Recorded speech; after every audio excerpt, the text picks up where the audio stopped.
Hello, puppies and kittens. Welcome to another episode of Blasphemer's Bible. We are making our way a little bit more progress these days because over the course of the summer, the assembled crew have agreed that we would like to try to pick up the pace a little bit, get through this awful book in a little bit less than 5 years. So we're going to be doing at least a few sessions through the summer. We will be doing twice a week, so Wednesdays and Saturdays. And we have Ember. Have you been with us before? I have not. All right, introduce yourself to everyone, please. Hello. I'm Ember. I'm on YouTube at symbol better than Ember. I do counter apologetics and interviews with fun atheist people. In fact, I'm going to have Peter on this Sunday and Aaron on in a couple of weeks. Nice. All right, and of course, you know everybody else. Yes. And I heard that Neil 604 Atheist was going to be joining us today too, but I think he's I don't know. I think he's running a blow dryer in his locks. So, anybody have any opening announcements? Oh, condolences to Lorence. We heard about your cat, and we were going to be doing the show yesterday, but then he realized on Monday that things were not going well for Puss Puss. So there. So it was. I definitely had to take a day off, just like a mental break for myself to, get as many tears as I could get out in, a couple days. So, it's been, far less, but it's still really sad. When your best friend of 14 years dies, it's like, he's not really. The place feels empty without him. So, I've heard that it gets easier. So, I'm just really hoping for those days. It happened to me last September. Dog that I had for 15 years, but she was 17. So it does get easier, but it takes a while. Yeah. And in the whole circle of life kind of thing, I'm sorry to hear about your dead pet. I'm very excited because I'm going to have to rearrange my living room because I tomorrow am going to receive a reticulated python. Nice. I just want to say, as a cat mom of 10 years, I am so sorry, Lawrence. It's the only thing I hate about having a pet is knowing that someday that day comes. Just a quick comment. I only see Aaron on stream. I don't see the rest of the panel. It's because we're ninjas. It's kind of unfair how short the life of cats and dogs My are. apologies. Yeah, right. 14 years for a cat is a pretty good time span. Yeah, and it's a bit messed up. It's very short. Yeah, but it sucks anyways. Someone made a joke about how if they were, if they had like a wish or, genie's wish or magical powers or something, they'd make pets live as long as their owners. Yeah. And I was like, that's that a good wish. Yes. Yes. Yeah. This year itself has sucked. So a couple months ago, a close friend of mine died, and then I was sick for a while, and then my cat got sick, and things were looking up. But then that kind of turned into liver failure, and then this week, he died, and I found out that this past weekend another friend of mine died, and this year has just been absolutely awful. Like, I don't even know how I'm walking at this point. There's been so much shit happening, and I'm gonna try to make the best out of it. I feel like that's what my cat would want, so I'm gonna do that. Yeah. That's something, as an atheist, I almost wish that there was a rainbow bridge and your cat's smiling down on you right now from the rainbow bridge. Like, go on, Lawrence. Yeah, I posted not on the Milwaukee Atheist Twitter, but on a different Twitter account about how, like, if there is an afterlife, I hope he's kicking some ghost ass right now. So it's really very much in his character. Excellent. All right, so we're discussing Exodus 22 today. Anybody want to give us a brief forward before we jump into it? My only forward here is that in the Hebrew Bible and the Old Testament, the verses are a bit different. In the Hebrew Bible, it starts with verse 2 from the Old Testament. Yes. Yeah, And the happens a lot. Hebrew division makes more sense because it keeps all the ox goring stuff together and then moves Yes. on to other property besides oxen. Not really sure It is what weird. Why Christians would were they thinking. divide it like? Why would they divide it like this? Yeah, this had to do with the numbering was far later. Like it was far beyond the time of the actual authorship of the text, and it Oh, was yeah. even further behind any translations, any early translations, I should say. Well, yeah. This is definitely a more modern invention, and the thing is, it doesn't really change that much about it. Like it is a little more complicated, like when you're reading certain historical texts and they're referring, and I mean like something from from like the early 19th century, or sorry, early 20th century, and they reference a verse and that's not the same verse because you're probably looking at like a slightly different version. But the thing is, it's going to be like right there. Like it's going to be either one before or one after. This happens throughout the Pentateuch. It happens a lot in the Psalms. This just happens. And as to why they did it, I don't know. But what I can say is that it doesn't really affect the text itself at all. So Yeah, it just confusing us. That's basically what it's going That to may be. be why, to make sure that future readers would have to pay attention or something. Oh yeah. Yeah. Yeah, that's totally going to work. Nothing like I've paid good attention, Jesus actually. on ox scoring. No, but I just like to say the Christian way is wrong. Objectively, all the God- ox scoring should be together. Yeah. And this is totally like compiled by an inerrant God. This book. Who It's numbered fine. different versions differently? It's totally fine. He just has ADHD. I don't know why you're being so unfair to him. Yeah. Well, we know he doesn't math because he can't keep his story about who was created on which day straight. Granted, that was episodes ago, but details. And he seems a bit vague on the exact digit of pi. Yeah. 3. Yeah. He ate the rest. Okay, so Ember, as you are the noob here, you will be reading. Let's hear your narrator voice. I think you can read. You can start from verse 2 because I've already read verse 1 in the previous chapter. I mean, honestly, he could probably start from whatever version he has. Like we'll catch up. Like we can read, so like we'll be fine no matter where he starts. Hello, To be honest, No, we but did read just the do- last week. We did read very quickly the last few verses. Yeah. So whatever you choose, read up to 15, please. And hello, Neil. We've just been joined by the It's a 604th atheist. That's ever. Yeah. Since the beginning of time. I'm very old. Keith Richards looks at me and goes, "Holy fuck." Okay, Life Ember, goals. go ahead, take it on. All right. Verse 2, I guess. If a thief is caught breaking in at night and is struck a fatal blow, the defender is not guilty of bloodshed. But if it happens after sunrise, the defender is guilty of bloodshed. Anyone who steals must certainly make restitution, but if they have nothing, they must be sold to pay for their theft. If the stolen animal is found alive in their possession, whether ox or donkey or sheep, they must pay back double. If anyone grazes their livestock in a field or vineyard and lets them stray, and they graze in someone else's field, the offender must make restitution from the best of their own field or vineyard.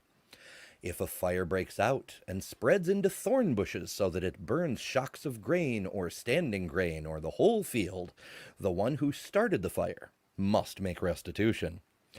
If anyone gives a neighbor silver or goods for safekeeping, and they are stolen from the neighbor's house, the thief, if caught, must pay back double. But if the thief is not found, the owner of the house must appear before the judges, and they must determine whether the owner of the house has laid hands on the other person's property. In all cases of illegal possession of an ox, a donkey, a sheep, a garment, or any other lost property about which somebody says, "This is mine," both parties are to bring their cases before the judges. The one whom the judges declare guilty must pay back double to the other. If At what anyone... point do we jump in here? Oh, go for it. Yeah. I So, just- Right, I'm yeah, go ahead. Um, Go ahead. I just want to him to finish, and then we'll jump into Okay. it. Okay. So, Finish where? Which verse? all right. Which verse? uh, though? I mean, he said Uh, 15. I'm on read 10. 15. Go to up 15. no, up to 15. up to I mean, 15, I wanted him to finish the Up text to, first, but not So, including verse 14. 15. including 15. 15. Verse 10. Yeah, read. Okay. For those of you following at home, we're on number 10. If anyone gives a donkey, an ox, a sheep, or any other animal to their neighbor for safekeeping, and it dies or is injured or is taken away while no one is looking, the issue between them will be settled by the taking of an oath before the Lord that the neighbor did not lay hands on the other person's property. The owner is to accept this, and no restitution is required. But if the animal was stolen from the neighbor, restitution must be made to the owner. If it was torn to pieces by a wild animal, the neighbor shall bring in the remains as evidence and shall not be required to pay for the torn animal. If anyone borrows an animal from their neighbor and it is injured or dies while the owner is not present, they must make restitution. But if the owner is with the animal, the borrower will not have to pay. If the animal was hired, the money paid for the hire covers the loss. Okay, so I just want to jump in. If you burgle somebody at night, then they can kill you, and you're just a stand your ground kind of thing. Mhm. But Essentially. if you bust in during the daytime, say it doesn't mention here whether there's 1 or 50 of you. Yeah. Then In the I laws wanted to ask here. Amber, what version are you reading from? Okay. I have, NIV. NIV. Okay. yeah, So one of I- the big things that I wanted to know was, and I'm sure Tomer's going to go over this too, but we also covered it last time, how the translation here in verse 7, your version number said approach the judges. This yeah. one's, but the word is Elohim. It's Elohim. Yeah, so it's- traditionally, this has been interpreted as just another name for God, and eventually did come to mean that. But at the time of this authorship, it meant gods, plural. And the thing is, this section, because it goes from Elohim, and then later it just says in verse 10, an oath of the Lord. So we're just going back to the singular in that one. This is an example of a henotheistic text. Mhm. And the sorry, go ahead. Tomer. Sorry. I wanted to say that when we get to verse 28, there is an interesting aspect about there is the blaspheme God bit there, which also I think in the NIV reads judges instead of God. But there is an interesting aspect regarding this specific verse. So when we get to that, I have to just jump in at the beginning and say this might be one of the few cases where the laws of God might actually be superior to the laws of certain places in the United States, because you're not allowed to just murder anyone who comes into your home at any time of day or night. If someone breaks in the night, you have reasonable cause to defend yourself. But in the daytime, you can't just, murder anybody you get mad at and then say, "Oh, he was breaking in. I didn't see him." Although Yeah, it is more state to state. It's state. That's gonna say that it depends on state to state. Some states have castle doctrine, so they're in your house. You can kill them, which and these are a lot of times the most religious states. So you think they would stick to the Bible with that. And some states have stand your ground laws, so not just in your house, somebody on the sidewalk. Well, I think they have to be on you your could property at least. No, they No, Rittenhouse. Wasn't on Zuckerman's property. Oh well, yeah, sure. I think the case for Rittenhouse, I wouldn't It was yeah, stand your this is ground. yeah, this isn't yeah, this would be a different thing because like it seems like they're stealing from someone. Yeah. But either way, yeah, it is dependent on state to state. Yeah, and I did mention certain areas of the United States, notably, of course, the most religious and the ones that claim they want Levitical law, but they only want the most horrible parts of that, apparently. None of the stuff I asked might hold them accountable for their actions. I asked Ember what version he was reading because he said like if it was daytime, and I think that's like I guess that's one way of understanding it, but it seems that to be that because it literally doesn't say. It says if the light shone upon him. Yeah. The sun. This if the one sun has is, risen. Yeah, after that's how sunrise. JCS Yeah, translates in the NIV Yeah. I have here, it says specifically after sunrise. If it happens after sunrise, he is guilty of bloodshed. I mean, I would translate it literally as if the sun shone upon him, but yeah, it could also mean like if it rose on him while he was there. But I think at least the commentators say this doesn't mean a they're not differentiating between day and night, differentiating between whether you think he will kill you or not, as in if it is obvious to you that he won't kill you, you're not allowed to kill him even if it was nighttime. Okay. But if he's like sneaking around in the dark and you think he's like acting like the an idea assassin is or something. The idea is if someone is burglaring you at night or whatever, or like hidden, the idea is that he isn't coming with intention to kill you, but he is thinking that if he gets stopped, he will kill the owner. So you have to have laws like this because I mean we recently had a situation where some kid went to go pick up his brother and he thought that his brother was in this particular house, so he goes out on the front porch, rings the doorbell, and the owner shot him dead. He didn't shoot him dead, but he did shoot him in the head. Well, he shot him twice. Well, that's right. He did. He shot him twice, once in the head, and somehow the kid survived that. But I mean, there was just what was the excuse? He shot him through the door. Yeah. So he technically didn't even answer the door. He just okay. Here's a kid standing on my front porch. Oh, he's black. I better shoot him. I was about to say the reason he's black. That's what went through this guy's mind. Yeah.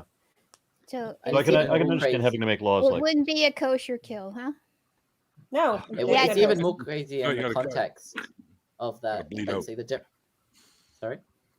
So you have to for kosher kills. You got to bleed out. Oh. Yeah. Well, trust him. He's Jewish. Yeah, I was. Raised by Jewish people. Yeah, well, I was Jewish. That got better. I think this is it's even more interesting with all of these laws and stuff in the context of that. Jews kind of look at this and say, if someone's coming to kill you, you must kill him first. Like it's becomes an obligation for you to kill him first, or if someone's trying to kill someone else, for you to kill them in defense. What with Christians, it seems to be, at least in the text, in their scripture, that you're supposed to turn the other cheek and be more pacifist, and yet we see for some Christians. Well, it really depends on which parts of the Jesus story you take, because that is a direct thing that Jesus says. But then, there are other parts that could easily be taken as like, you gotta stick up for what you believe in. And shit. I've heard a lot of "I came not to bring peace, but a swords." Yeah, that's certainly. But it is quoted as like, oh, you see, Jesus was a good guy because he said. Yeah, those are the ones they quote when they get called out on bullshit and want to pretend Christianity is inherently good. The ones that they quote when they want to kill all their neighbors is things like, now whoever has a sword or a bag or a cloak must take it, and whoever does not have a mantle must, or whoever does not have a sword must sell his mantle and buy one. Luke, it's definitely more eschatological. Yeah, I know, but like we're talking about evangelicals here. So somebody in the chat commented that they've never had a break-in at their house, and it occurs to me that in all the places I've lived, there's never been a break-in at any place I've ever lived. You could have something. And I'm thinking that there's another strategy here for the security. Just don't own anything of value, have nothing but defenses. Mm-hmm. And reptiles. They're part of the defenses. Yeah. Or look like a Satanist and own a lot of snakes.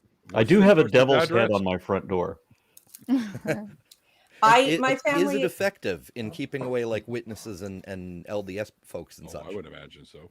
So there's somebody rang the doorbell, and my dogs went berserk, and I had two 90-pound dogs at that time, and one of them was a Rottweiler, and I don't remember what the other one was, but they're two big ass dogs, and they're both pounding at the door, and so I have to open the door. I have to restrain these two dogs by putting my boot against the wall to push backward as I pull the dogs back. So I'm very impatient with the guy when I say, "What? What do you want?" And he said, "Dude, man, I was here to sell a security system, but I can see you don't need one."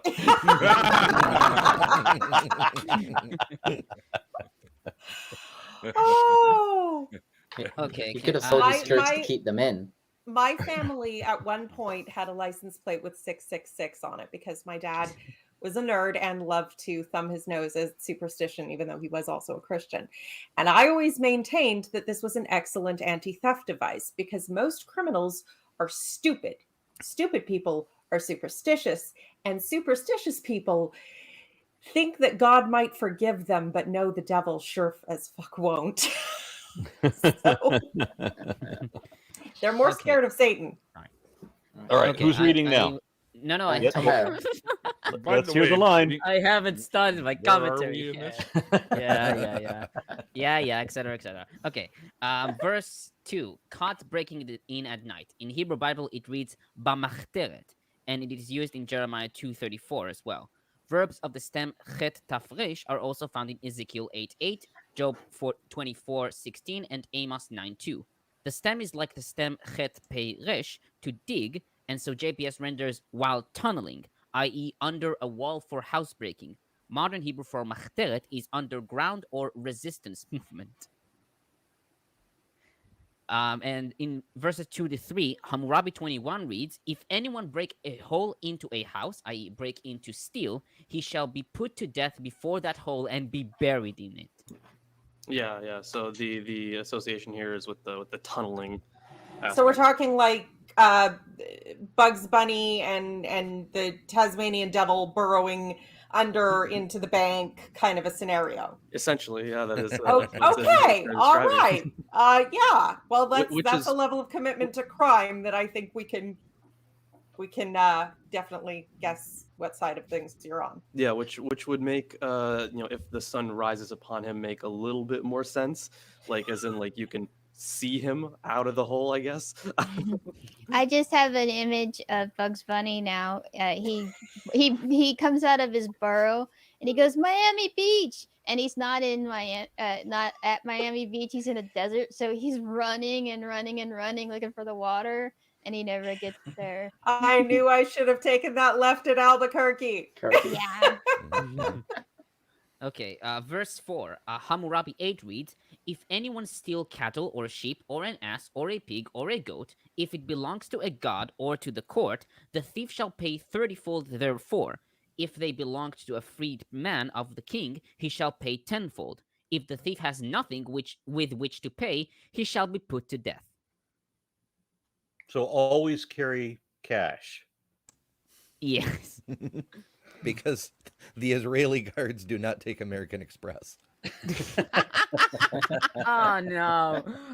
So in this, it seems in this chapter that the other laws, Hammurabi seems to be more strict. Yeah. Right. No visa. You pay visa a kill. For all my OG Canadians. Yeah. Verse 5, grazes over the livestock. In the Hebrew for graze or ravage is from the stem bet ein rish, which could denote to burn. And actually we see in verse 6 the similarity between these two words. You see I think it's the restitution. No, it's the burning. It uses the same uses the same stem bet ein rish.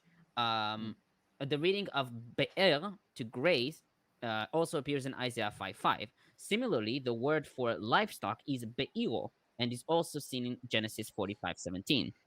The Hittite Laws 107 reads, if a person lets his sheep into a productive vineyard and ruins it, If it has fruit on the vines, he shall pay 10 shekels of silver for each 3,600 square meters. But if it is bare, he shall pay 3 shekels of silver. And now verse 6, Hittite 105 to 106 reads, if anyone sets fire to a field and the fire catches a vineyard with fruit on its vines, if a vine, an apple tree, a pear tree, or a plum tree burn, he shall pay 6 shekels of silver for each tree. He shall replant the planting, and he shall look at his house for it. If it is a slave, he shall pay 3 shekels of silver for each tree. If anyone carries embers into his field, catches it while in fruit, and ignites the field, he who sets the fire shall himself take the burnt over field. He shall give a good field to the owner of the burnt over field, and he will reap it. Very nice. Yeah. I might find interesting if how similar are the order of verses compared from the Bible and like Hammurabi or the Hittite or whatever. Mm-hmm. Verses 7 to 8. Oh, you want to say something? No, I was asking, are the order of verses similar? I'm not sure. The order? I'm like as in like the order in the Bible, it talks about how closely did they copy? No, I think they're referencing two different, or Toma referenced two different sets. I referenced the Hammurabi and the Hittite. Yeah. And now I'm going to reference another, which is the Ashnuna laws. For 7 to 8.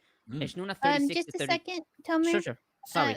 For context for the audience, you're not quoting Jewish scholars here. You're quoting different texts that have similar laws.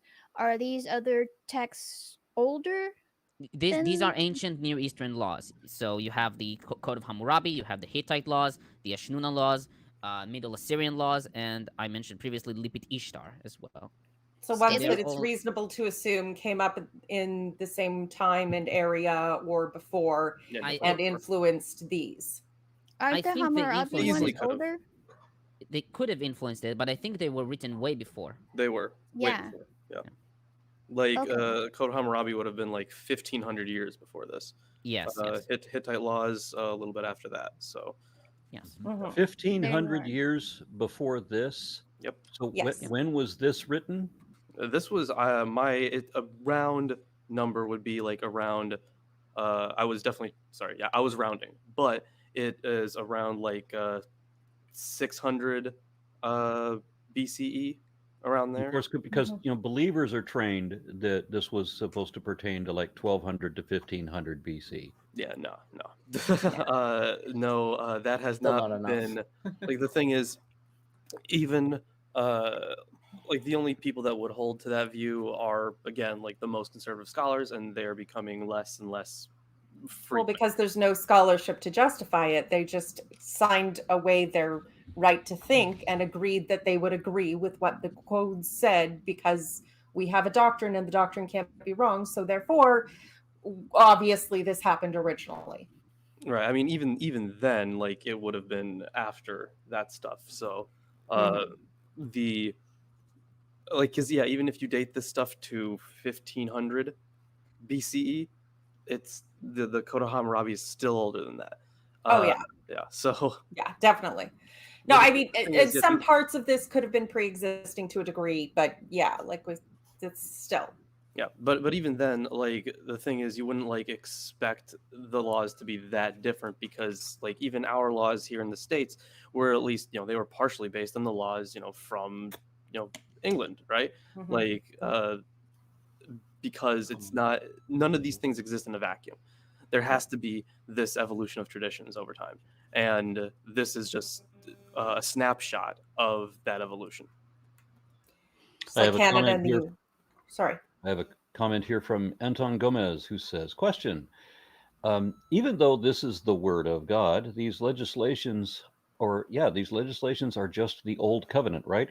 Anybody in the panel have a good reason as to why theists say that? Yes, because in Hebrews, there is a good section, I mean like the letter to the Hebrews, there is a good long section about how the new covenant supersedes the old one, how the old one worked for a while, but because people weren't following it, it's time for a new one, and it's the new one, or sorry, the old one is nothing in comparison to the new one. There's the few chapters of it actually.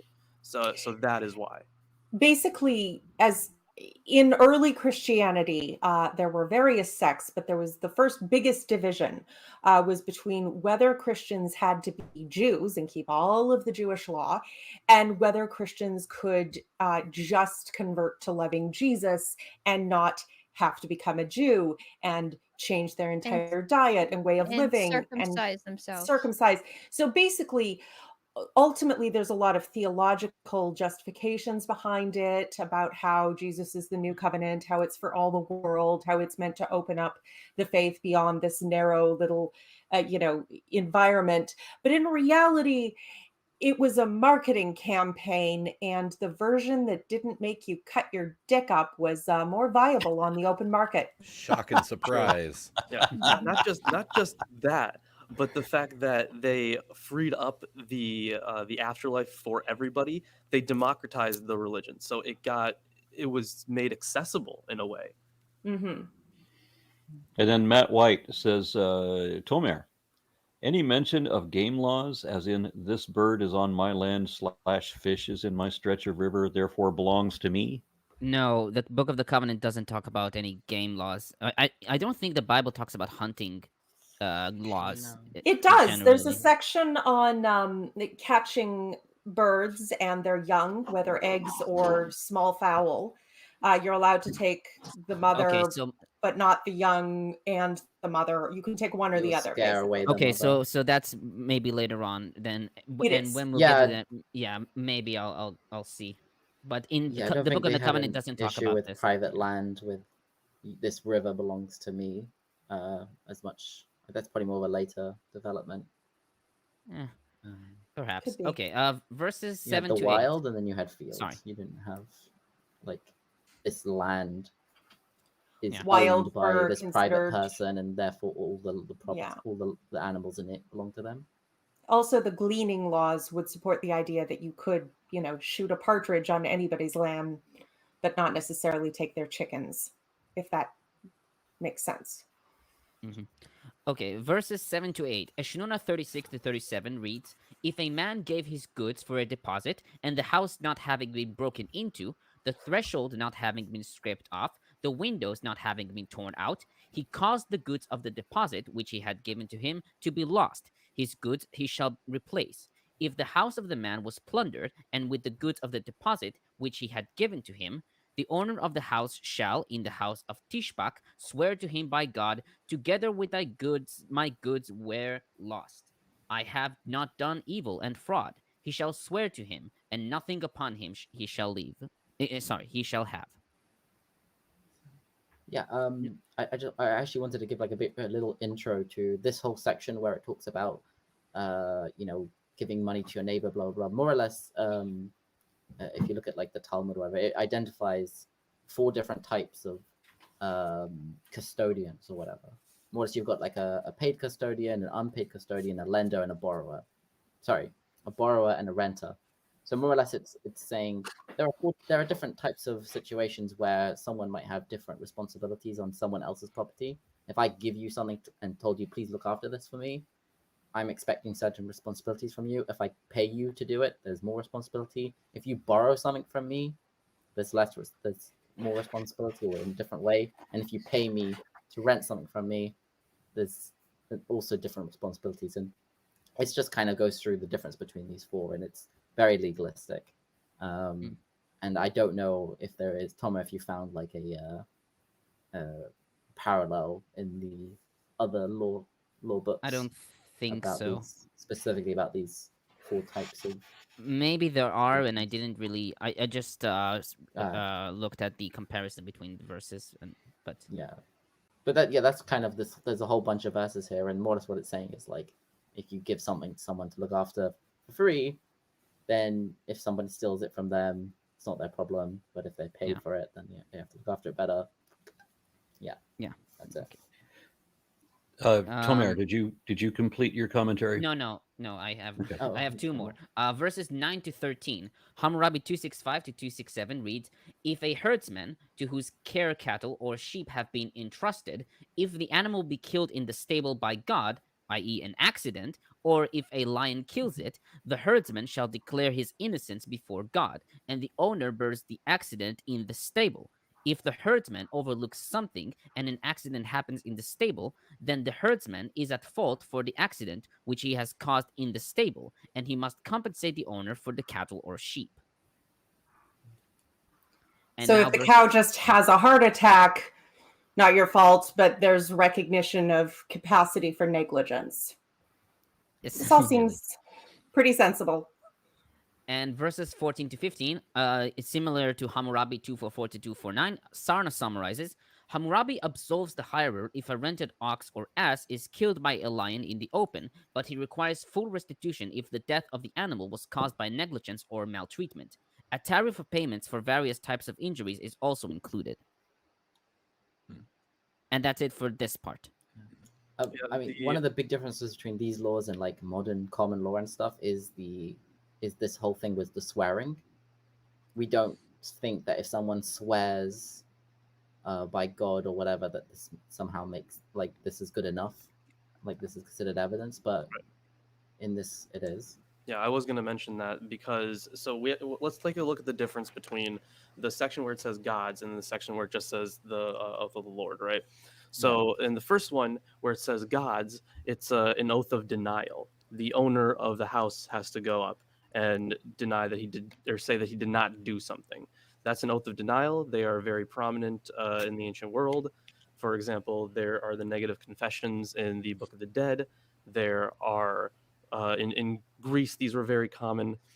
So that was an oath of denial, saying that you didn't do something. But then once we get to, I think, what was it, verse 10, with no witness, there shall be an oath by the Lord between the two of them. So this is, it should be clear that oaths in the ancient world, different than an oath of denial, was essentially like, kind of like a witness to you know how you could have a witness to like a signing? It wouldn't be like a witness to an event. It would be more of someone like authorizing that something had happened. So this is more of in the affirmative, while the other one is in the negative. So this one is specifically an oath of the Lord, or an oath by the Lord, because now this is getting into a more a stricter legal context than the one previously. I always understood Yahweh to be, at least initially, a war god, and thus calling his vengeance on you would be more, at least, again, initially in this more henotheistic and previous polytheism, would be something more frightening, I suppose. But in those days, people would call down the vengeance, and you see that all through Genesis, as I mentioned last week. The Lord do so to me and more also, yada, yada, yada. Like, God damn it. Swear to tell the truth, the whole truth, and nothing but the truth, so help you Satan. Whatever. Yeah. All right. Let's get into the seduction. Yeah. Ooh, my favorite. Yeah, you can finish the chapter actually because it's 15 verses basically. Who's reading? Ember? Yeah, I think Ember, right? Oh, yeah, I can do more if you like. Or... Yeah. Where are we at now? 16. 16. Yes. Okay. Let Neil read. Oh, okay. Well, hold on. No, hold on. What the hell book are we in here? That's why I want Neil to read. He's not ready. He's the I heard 604th NIV. atheist. He was made before Yeah, God. we're Exodus 22, verse 16. Exodus 22. All right. Verse 16. Yes. Oh, that's the seduction part. Right? So if a man before Neil seduces takes off, I got a couple chats I'm going to read. So Trevorn Wright says, how can someone confirm what's mentioned in the Bible when anyone can interpret any text to mean anything that they think it is without even questioning it? What is the relevance of such? Yeah, I mean, I think there is an actual way to do it, but it's not. Does it involve a divining rod? No, it does not. Luckily, so what about a divine divining rod? Well, in that case, maybe. So I would say that first and foremost, there is the you have to figure out what is more likely to be in original text and kind of how it was stratified early in its composition. And then from there, you can start trying to figure out genre, and that idea can actually help in the division of the texts. So if you figure out the genre, the historical context, then you can start to analyze what they actually mean, because you know what kind of book you're meant to be reading at the time. And because with the historical context, you know what, maybe what a certain idiom means, or how people in the ancient world would have understood it at the time.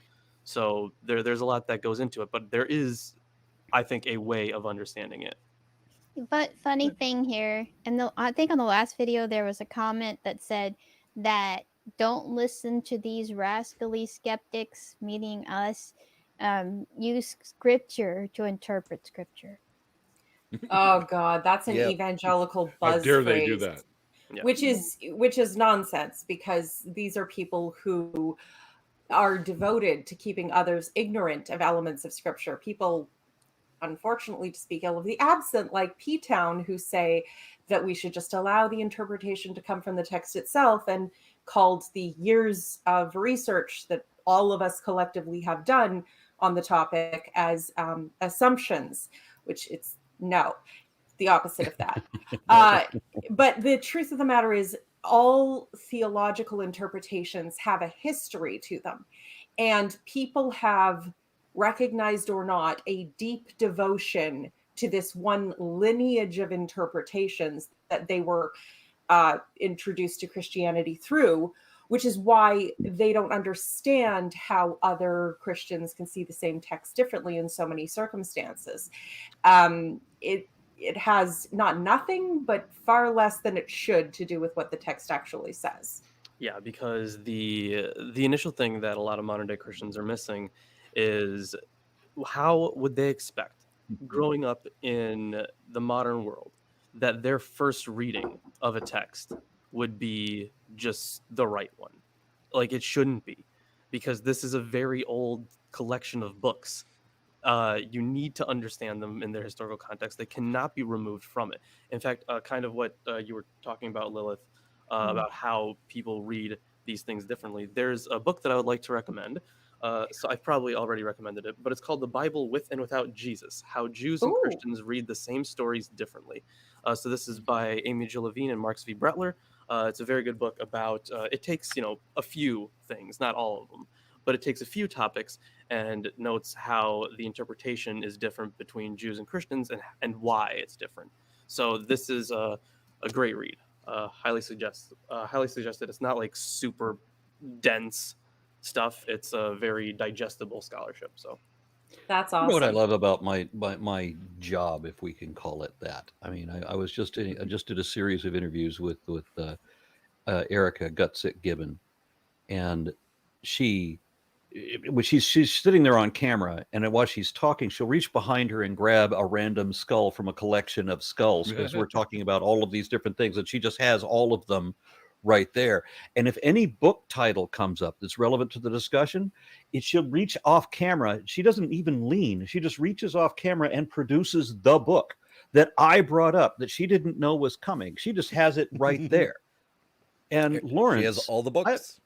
I'm looking at Lilith. She has the green screen effect of the library, and very often my wife will also have the green screen effect of the library. They stole it from Lorence. He has it in front of him. Well, if I could set up my camera in front of my bookshelf, I would have a lot of relevant books to some of the things we talk about. Obviously not everything, but it's a lot of fun with book recommendations. And I just put a notification on my library app to get that one when it's available. But yeah, there's so many. There's How many so times many have you different seen points of Lawrence scholarship. produce a book that he didn't have to go off camera to get it? It's within arm's reach. Right. So You're just prepping, aren't you? You're being responsible and doing your homework. I mean, technically, it's true for me as well, but yeah, like it is me pulling them out because I was like, here's the current reading that we're doing, and here's some relevant text. So I pulled up a bunch. Like I have, let's see, six different books here that I read in preparation for these chapters. So those are the ones that I'm generally citing. I'm gonna need something to sharpen for this next section because it makes me want to stab. But all I'm gonna say is Pens are good. Very stabby. All right, before we get into that, I got one more. I think two more. Zarnarankar says it looks like what Tomer is saying is that the older texts contain, it seems, Wait a minute, let me read that. What Tomer is saying the older texts contain, it seems, the older texts are more sensible than the Bible. It depends, really. You have Hammurabi sometimes can be harsher than the Bible, and the Bible can be more lenient than other texts. So it really depends. Okay. I think it's somewhat circumstantial. Yeah.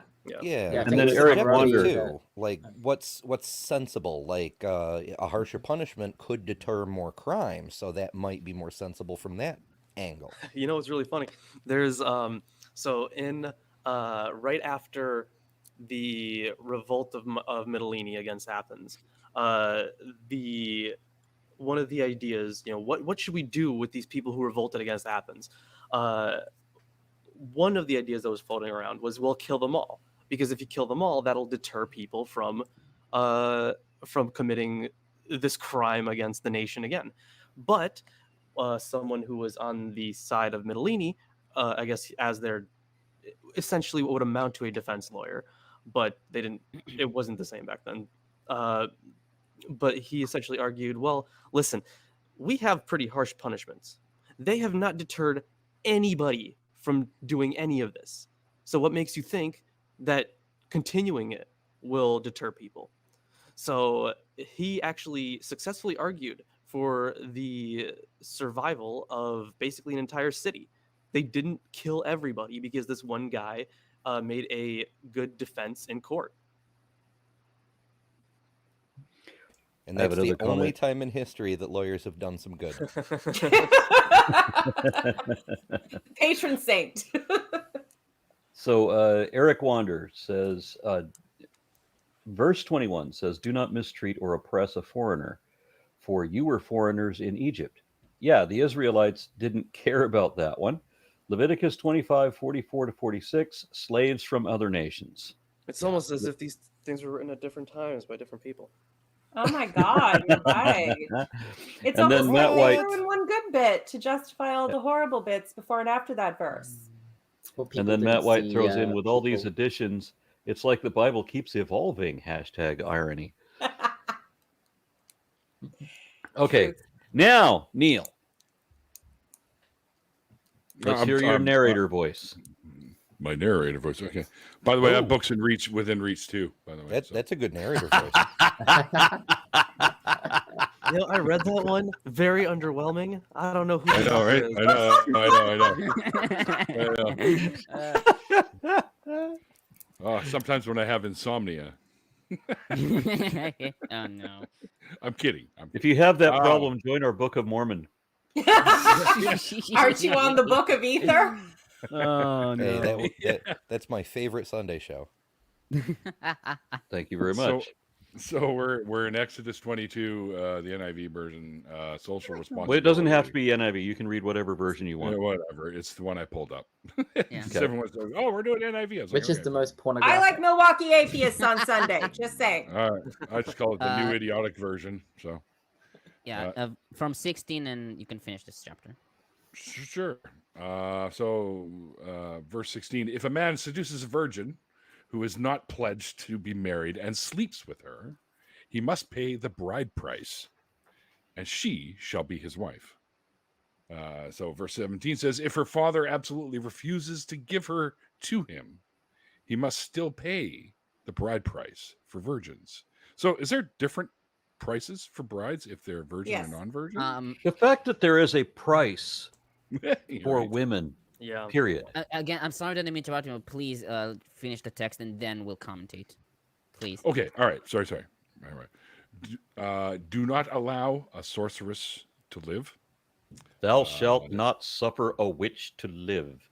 My Right. first time driving through Oklahoma, the state of Oklahoma, I was still pagan, and I had a pentacle, and I had a double tourmaline quartz crystal hammerhead, similar to this one. I had a bunch of pentacles, I had a bunch of crystals around my neck. I was such a hippie dude. And then I'm driving through this place, and I see that on a billboard, and I put all that stuff hidden in my T-shirt because I'm in the wrong damn state. Yeah.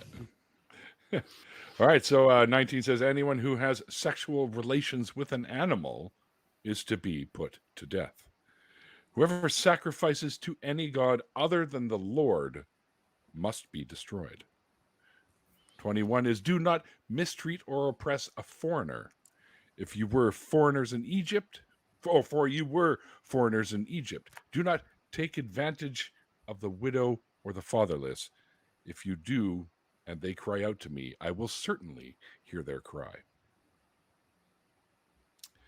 Hang on. But in practice, not so much. Right. Yeah. Right. So we're on 24 now. My anger will be aroused, and I will kill you with the sword. Your wives will become widows, and your children fatherless. 25, if you lend money to one of my people among you who is needy, do not treat it like a business deal. Charge no interest. And 26 says, if you take your neighbor's cloak as a pledge, return it by sunset. 27, because that cloak is the only covering your neighbor has. What else can they sleep in? When they cry out to me, I will hear, for I am compassionate.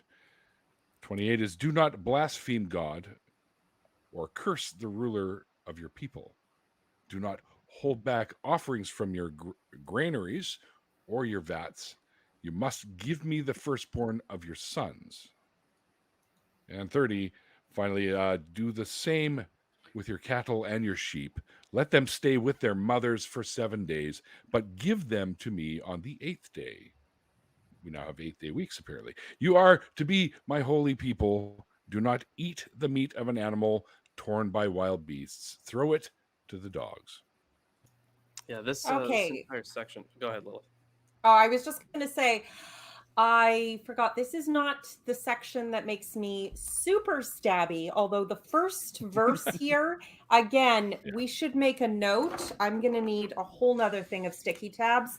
That this is another... Yeah, I have lots of pens and highlighters and everything else.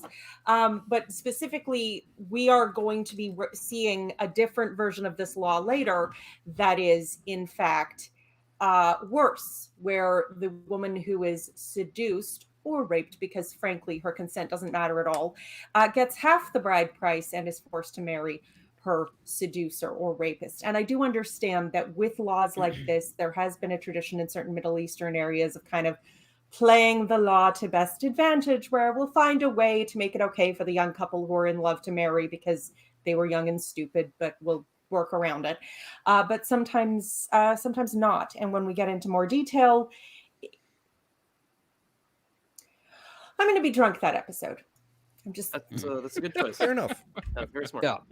Thank you. So it's interesting that it has the inclusion there of witches, right? And it's it doesn't say anything about the male ones necessarily, but usually it's kind of it should mean both, because this was a practice that was not exclusive to women at the time. Yeah, I have a comment on that as well, but except the Witch of Endor.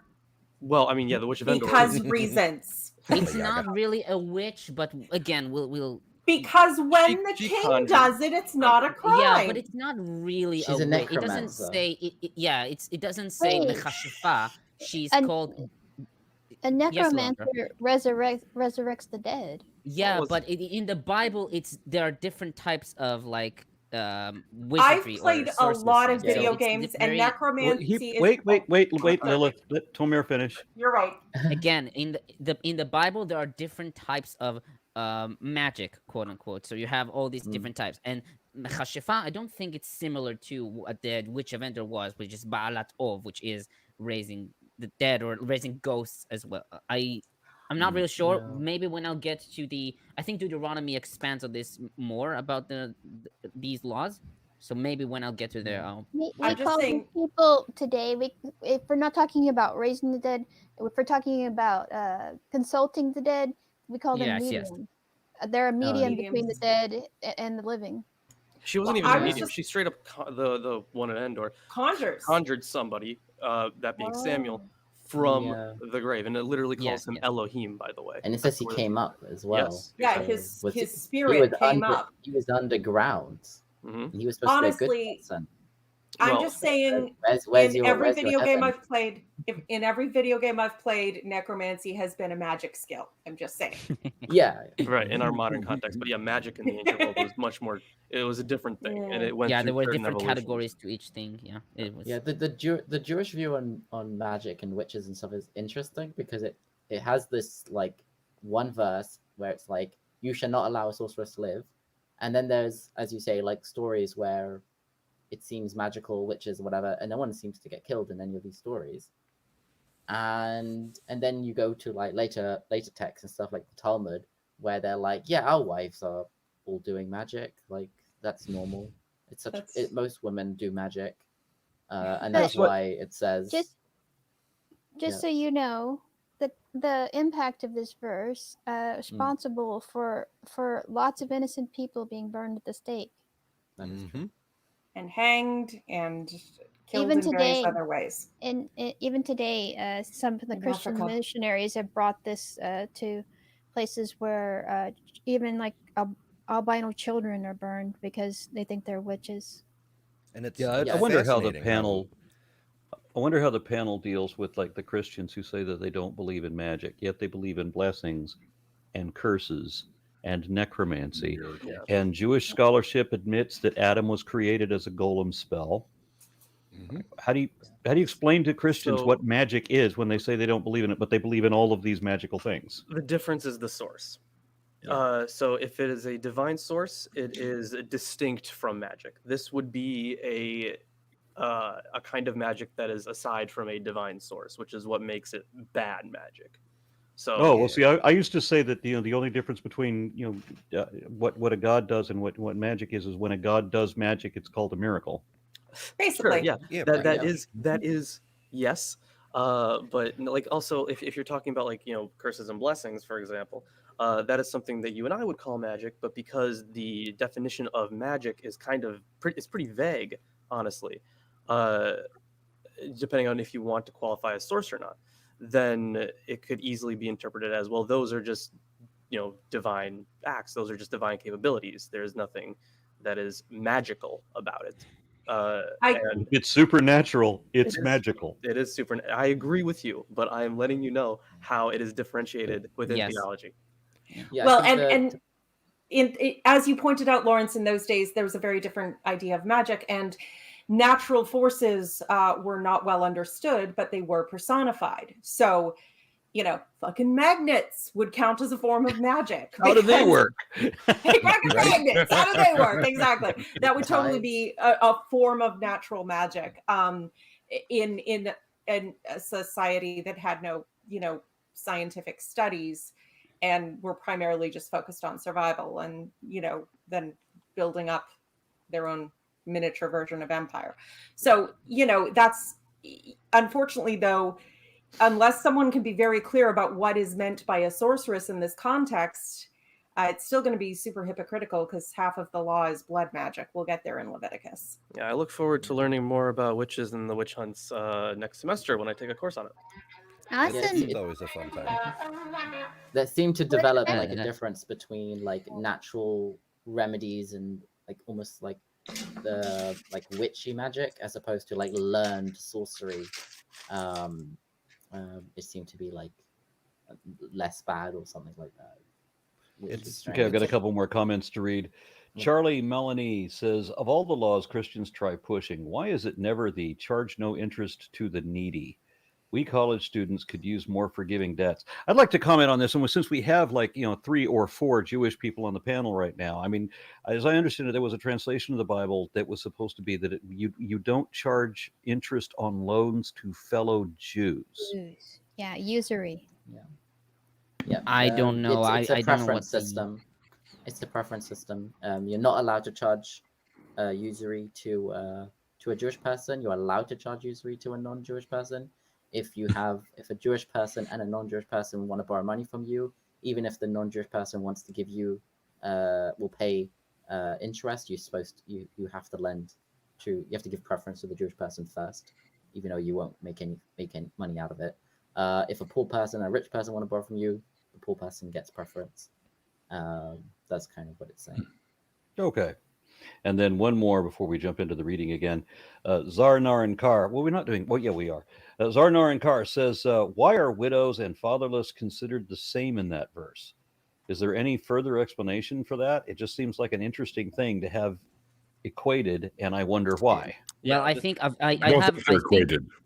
Sorry, I think I have a comment by Avishul that discusses this, but I don't know if it's related to that, but I hope it will. But when I'll get to this verse.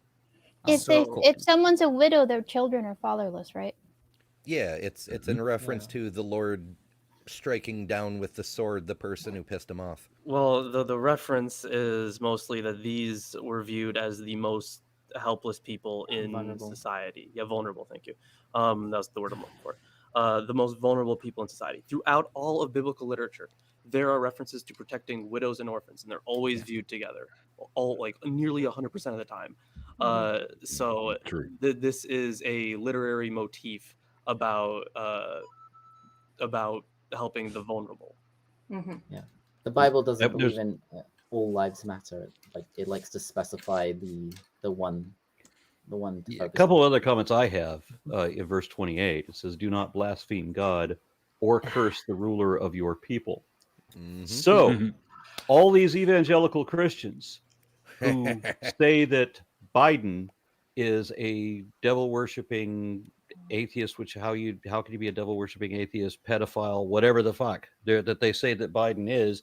You're violating your own infallible, unchanging word of God. Not if you interpret your people to just mean the Jews.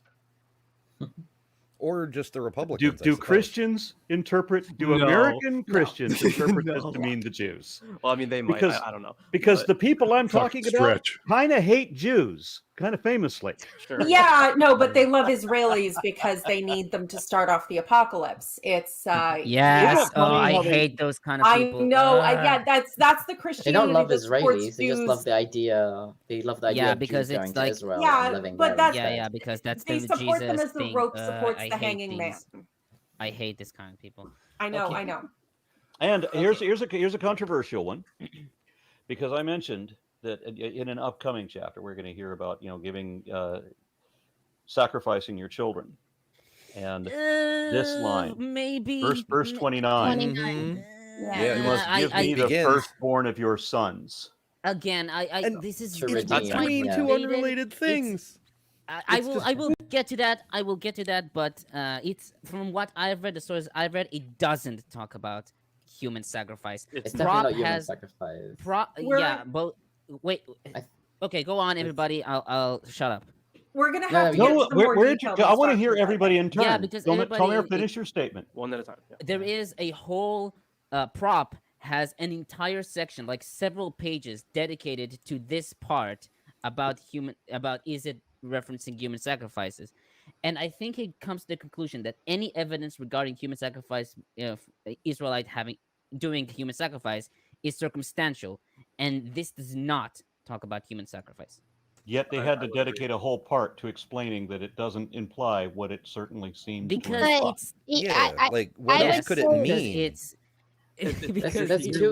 Are you supposed to send them off to a monastery? Is that how giving your firstborn son? Yes. For example, the Samuel. older understanding would have been that they were sent off to be priests. Mm-hmm.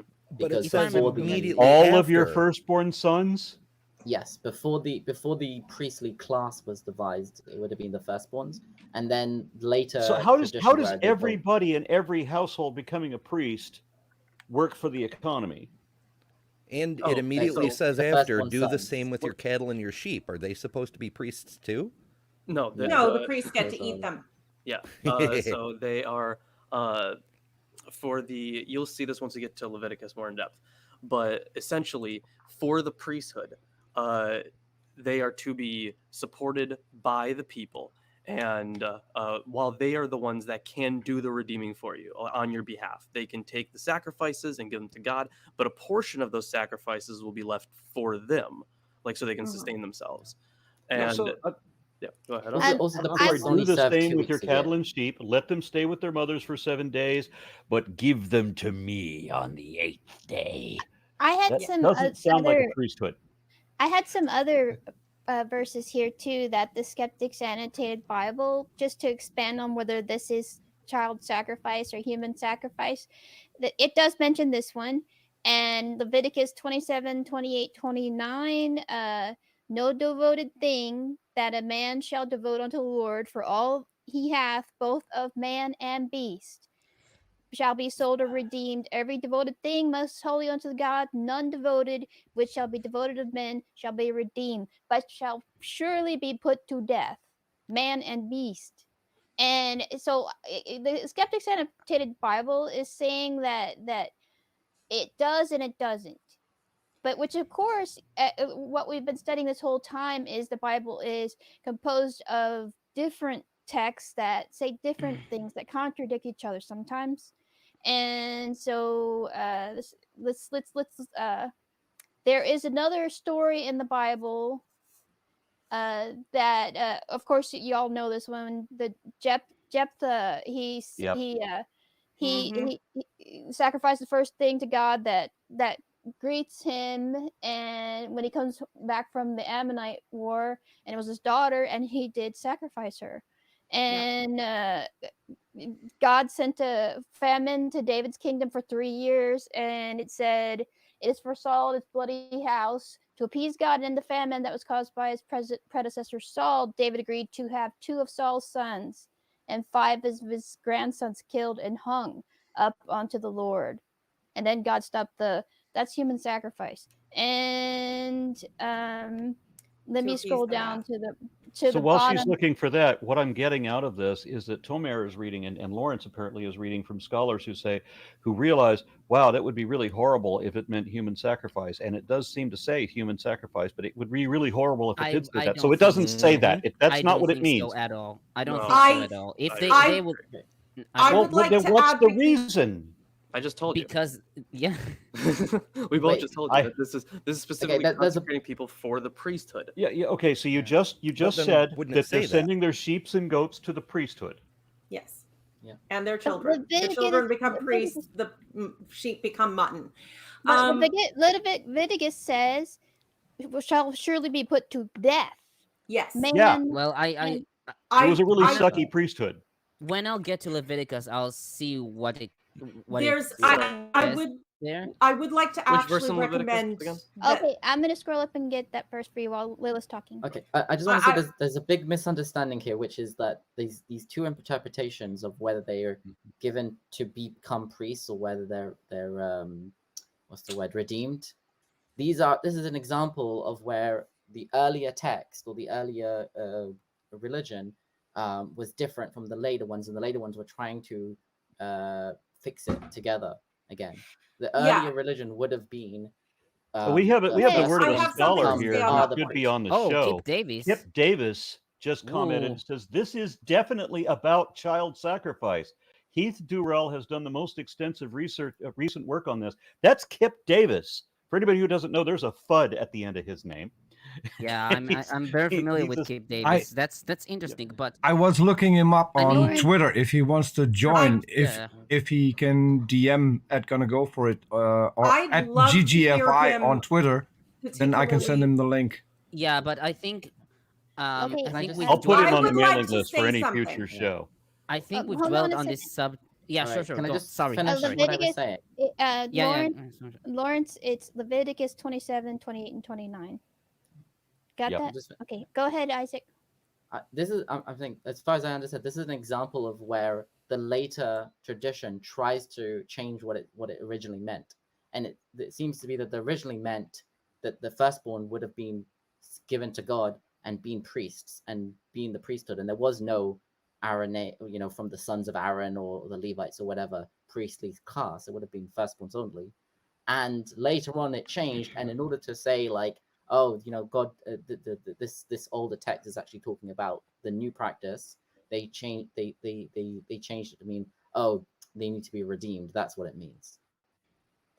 Okay, I'd like to say a couple of things. I'd like to advocate that we discuss the human sacrifice element when we get to Leviticus, because there are more verses on it. But definitely put a sticky note here for reference where we're going to go back and forth on that one, because there's just a lot more meat there. I think Isaac has a point. According to, again, I use the documentary hypothesis. This would have been an Elohist, which would have been an earlier source from the northern kingdom of Israel. And yes, there, a lot of this stuff about Egypt and all that was largely a retrofit of the history to create a narrative that people could get into and feel supported by. But then they have to have this whole mythology of how the priesthood comes about, and then they have to erase any kind of practice of sending away your sons to be altar boys trained by the Jesuit kind of scenarios, which I'm sure was just lovely and contained no abuse whatsoever. But then, you get up this mythology about how the Levites won the priesthood through genocide, and God chose Aaron with a magic stick, and that flowered, and we'll get to that later. So there is some point to say, there could have been a practice of sending away one of your children to serve God as a priest and live off the fat of the land and be, able to basically make their living at religion. But again, it's there's more than one context. Before we leave this topic, for the no that God does not like child sacrifice, Leviticus 18:21, and thou shalt not let any of the seed pass through the fire to Moloch, neither shalt thou profane the name of thy God. I am the Lord. But all of these verses that they cite are sacrifices to other gods.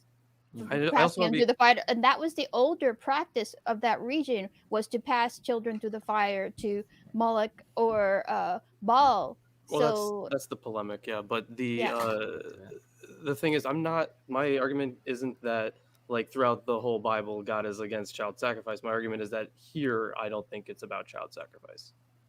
There are other cases where it clearly is.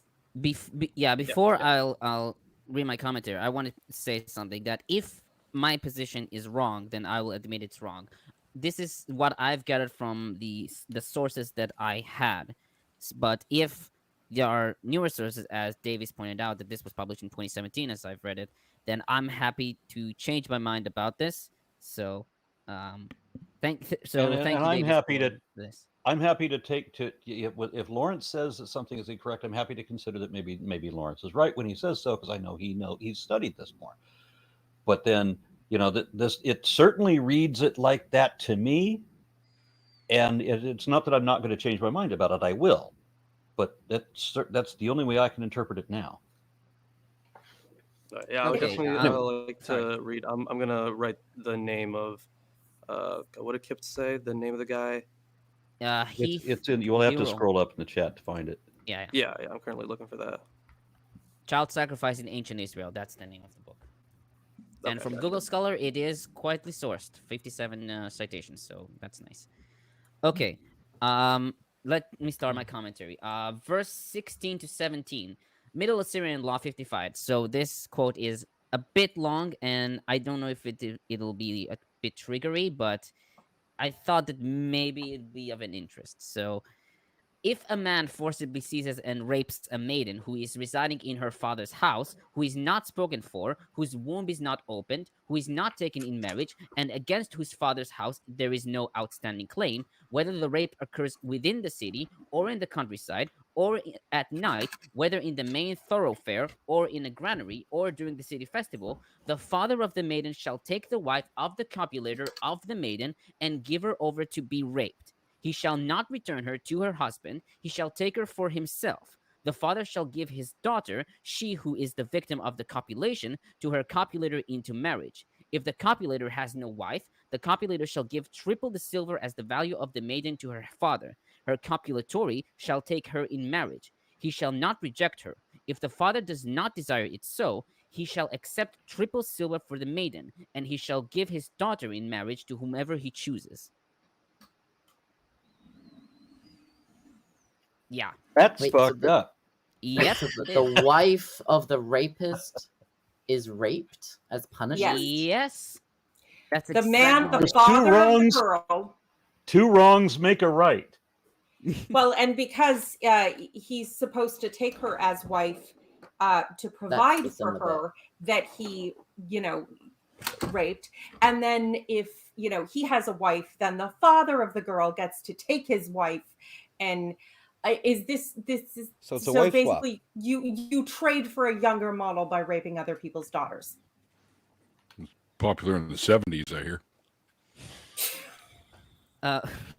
Verse 17, bride price. In Hebrew Bible, it reads mohal. Sana comments, the origin of the technical term mohal is uncertain. Since it is common to Hebrew, Ugaritic, Aramaic, and Arabic, the practice must have been widespread. A similar institution, known as tilchatum in Akkadian, is regulated in the cuneiform law collections. From the story of Dinah and Shechem, as told in Genesis 34, it is clear that the mohar was in force in pre-Israelite Canaan. Is it the same thing as a dowry, or was it something different? I think essentially, the bride price is paid to the family of the bride, whereas I believe a dowry goes with the bride from her family to give her some establishment. Typically, it can be cattle or sheep or whatever. It is very culturally dependent. But sorry, I this is the kindest I am going to be to this text. I will say this once. Because women are not people in this culture, and because their consent is utterly meaningless, these laws treat the same a situation where a girl, one who has not yet bled, who might be 12 years old, is assaulted by some creepy man, the same as teenagers who run away together a la Romeo and Juliet style. So I believe that is part of the reason why there is an amount of discretion given to the father, whether he will permit the girl to be married. Because remember, she's not a person. She has no will. The crime has been committed against the father. So even if she, this is her, they're in young love. But not just the father. It's if she doesn't have anyone who claims ownership of her. So she's not suited to anybody. She's not promised to anybody. She doesn't belong to anybody as a slave. She's someone else's property. She is chattel. Yes. Mm-hmm. But the reason I believe for the discretion between potentially getting married or charging silver or whatever may have something to do with the fact that because women aren't people, because women are chattel, those two situations are treated the same. And it still puts it entirely out of her hands. She doesn't get to run away with the guy just because she wants to. But there can be a potential for basically finding ways around for young couples in a best case scenario where everyone involved behaves well. And we know how often that happens in religious communities.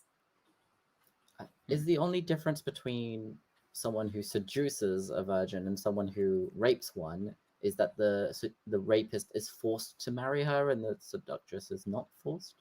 No, the only difference? There's no difference. There's no difference whatsoever. Because it says here he shall provide. Because this is the divine wisdom of a just and righteous God. Not divorce her. Mm-hmm. So I think when the second, in the later verse, it's like a bit more. Well, because men had the protection of being able to divorce wives they didn't like. So if he didn't go about things the right way, then he didn't have that avenue open to him to get rid of her. But again, that's going to be a later version of the law that will be more detailed. To be the only difference. Yeah. It's not as complicated as having you don't actually have to get a divorce. If you buy someone else's child and have sex with it, and you decide that okay, well, you didn't like her, you don't have to divorce her. You can just kick her out of the camp. The Bible said that earlier in an earlier chapter that we've already read. Actually, it also said that you shouldn't, you must not, if you take another wife, you must not decrease her food, raiment, or marital. Well, she doesn't right. please you. Yeah. You I think can that means if give you her her don't- freedom without payment or provision. So Yeah. you're I kicking think her it out says of if your you don't camp. want to marry her, that's, like she Yeah. doesn't. That's, So you bought her, and you don't like her, you kick her out with no money or provision. Just throw her out in the wilderness. But nobody sell had her to at a pay garage you sale. for her. So Oh no. I think something like that. All right, what's the next one? Well, you can't Tom? sell her to somebody Yeah. else. She's used. Oh yeah, that's right. Mm. women Okay. have not committed nearly enough unaliving in history. Mm. Okay, verse 18. The Middle Assyrian Law 47 reads, if either a man or a woman should perform witchcraft, and they, i.e. their paraphernalia, are found in their possession, and they prove the charges against them and find them guilty, they shall kill the performer of witchcraft.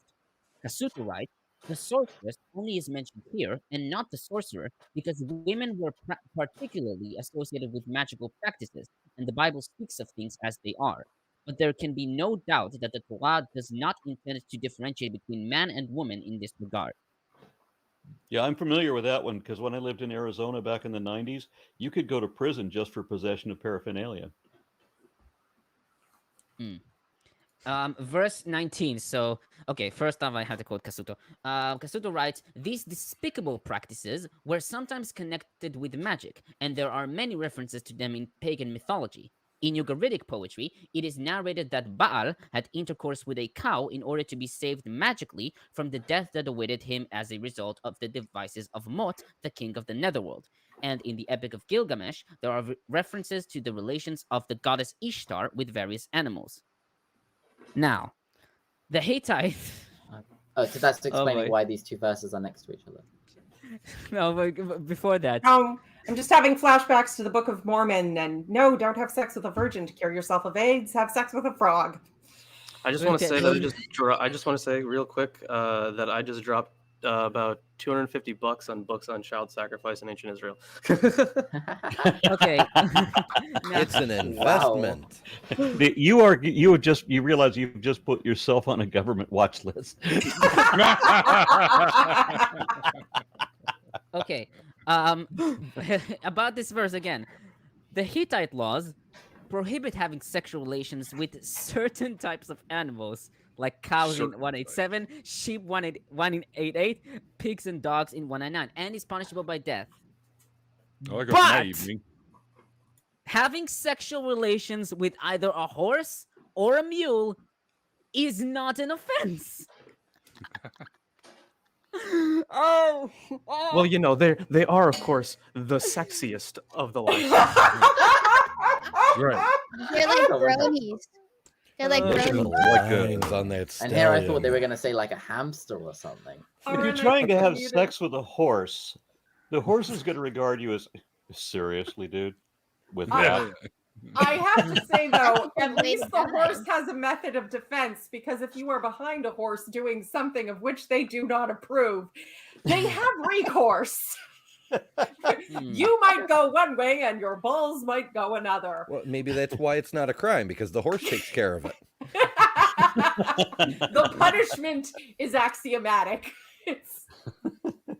Zarnar Kar says, when it comes to the raping being the same as young lovers thing, it's even worse when you consider the specificity of so many other things in this book.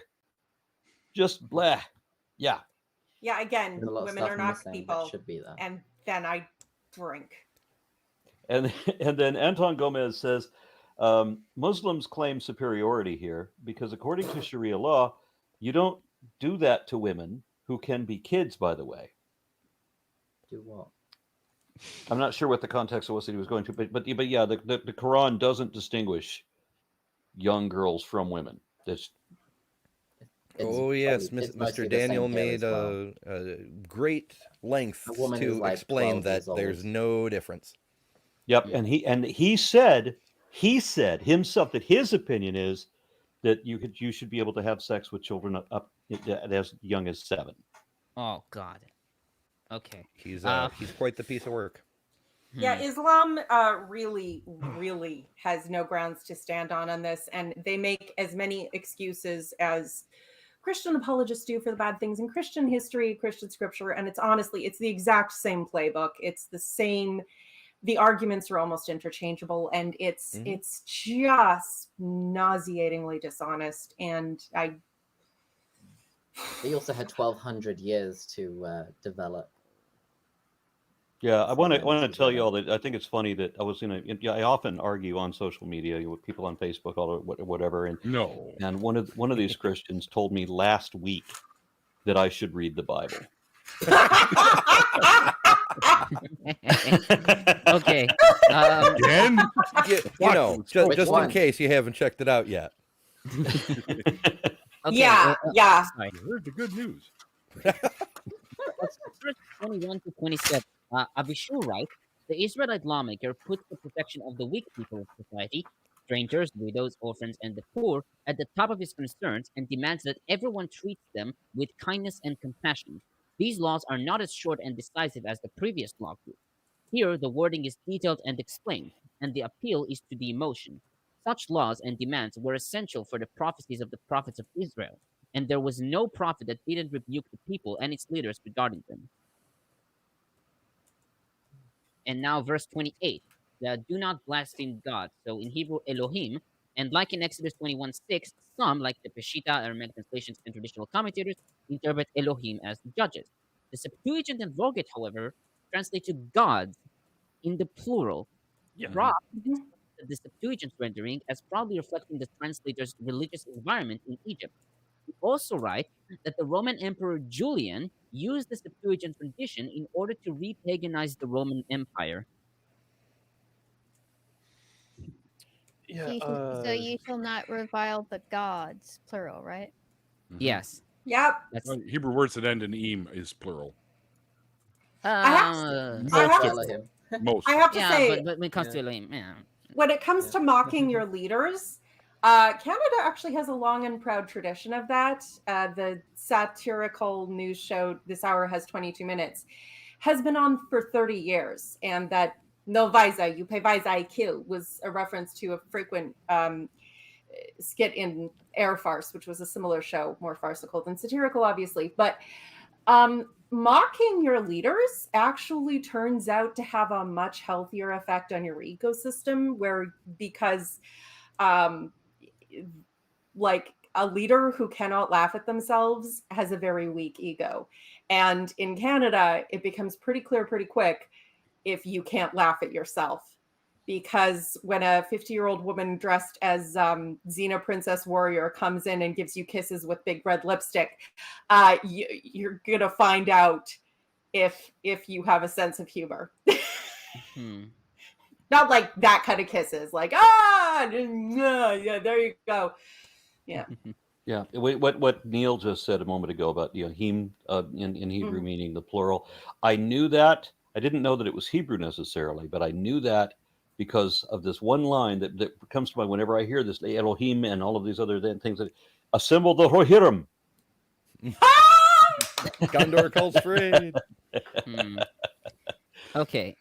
Do you want to read a comment here, Aaron? Tomer, I got a question. One more. Yes. Your Hebrew Neil, go ahead. Pretty impeccable. Yeah, because I'm Israeli. I was born in Israel, and I speak, and I'm a Hebrew speaker. Yes. Good. Yes. Good. Yeah. Awesome. Neil has Judar. Oh. yeah, that's right there. Yep. I lived in Israel for almost 3 years back in the early 80s. So Ramat Sharon at the Kfar HaYarok. Ooh, very nice. Very nice. Cool. Yeah, it was a boarding school, dude. Okay. I was a bad kid. This is what the boarding school gets you. Yeah. Okay. All right, we've got one more comment. Neil was adopted by Jewish parents. Yes. Okay. Yes. Okay. Okay. Fair enough. So Libra A says, why would they distinguish? Aisha was a child. Muhammad is a predator of children, but he's a good guy because Allah said. Well, as we're going to see, you remember that Islam is based on a variant of Christianity, which is based on a variant of Judaism. And we're going to see where they get that inability to distinguish pretty soon, we're getting by numbers. You'll understand where that came from. Mm-hmm. Okay, verse 29, your granaries or your vats. So I have to include Sabbath and Ezra at first. Ben Zuta says that mel'atecha, the fullness of thy harvest, refers to pregnancy, and dima'a. Wait, was it pronounced correctly?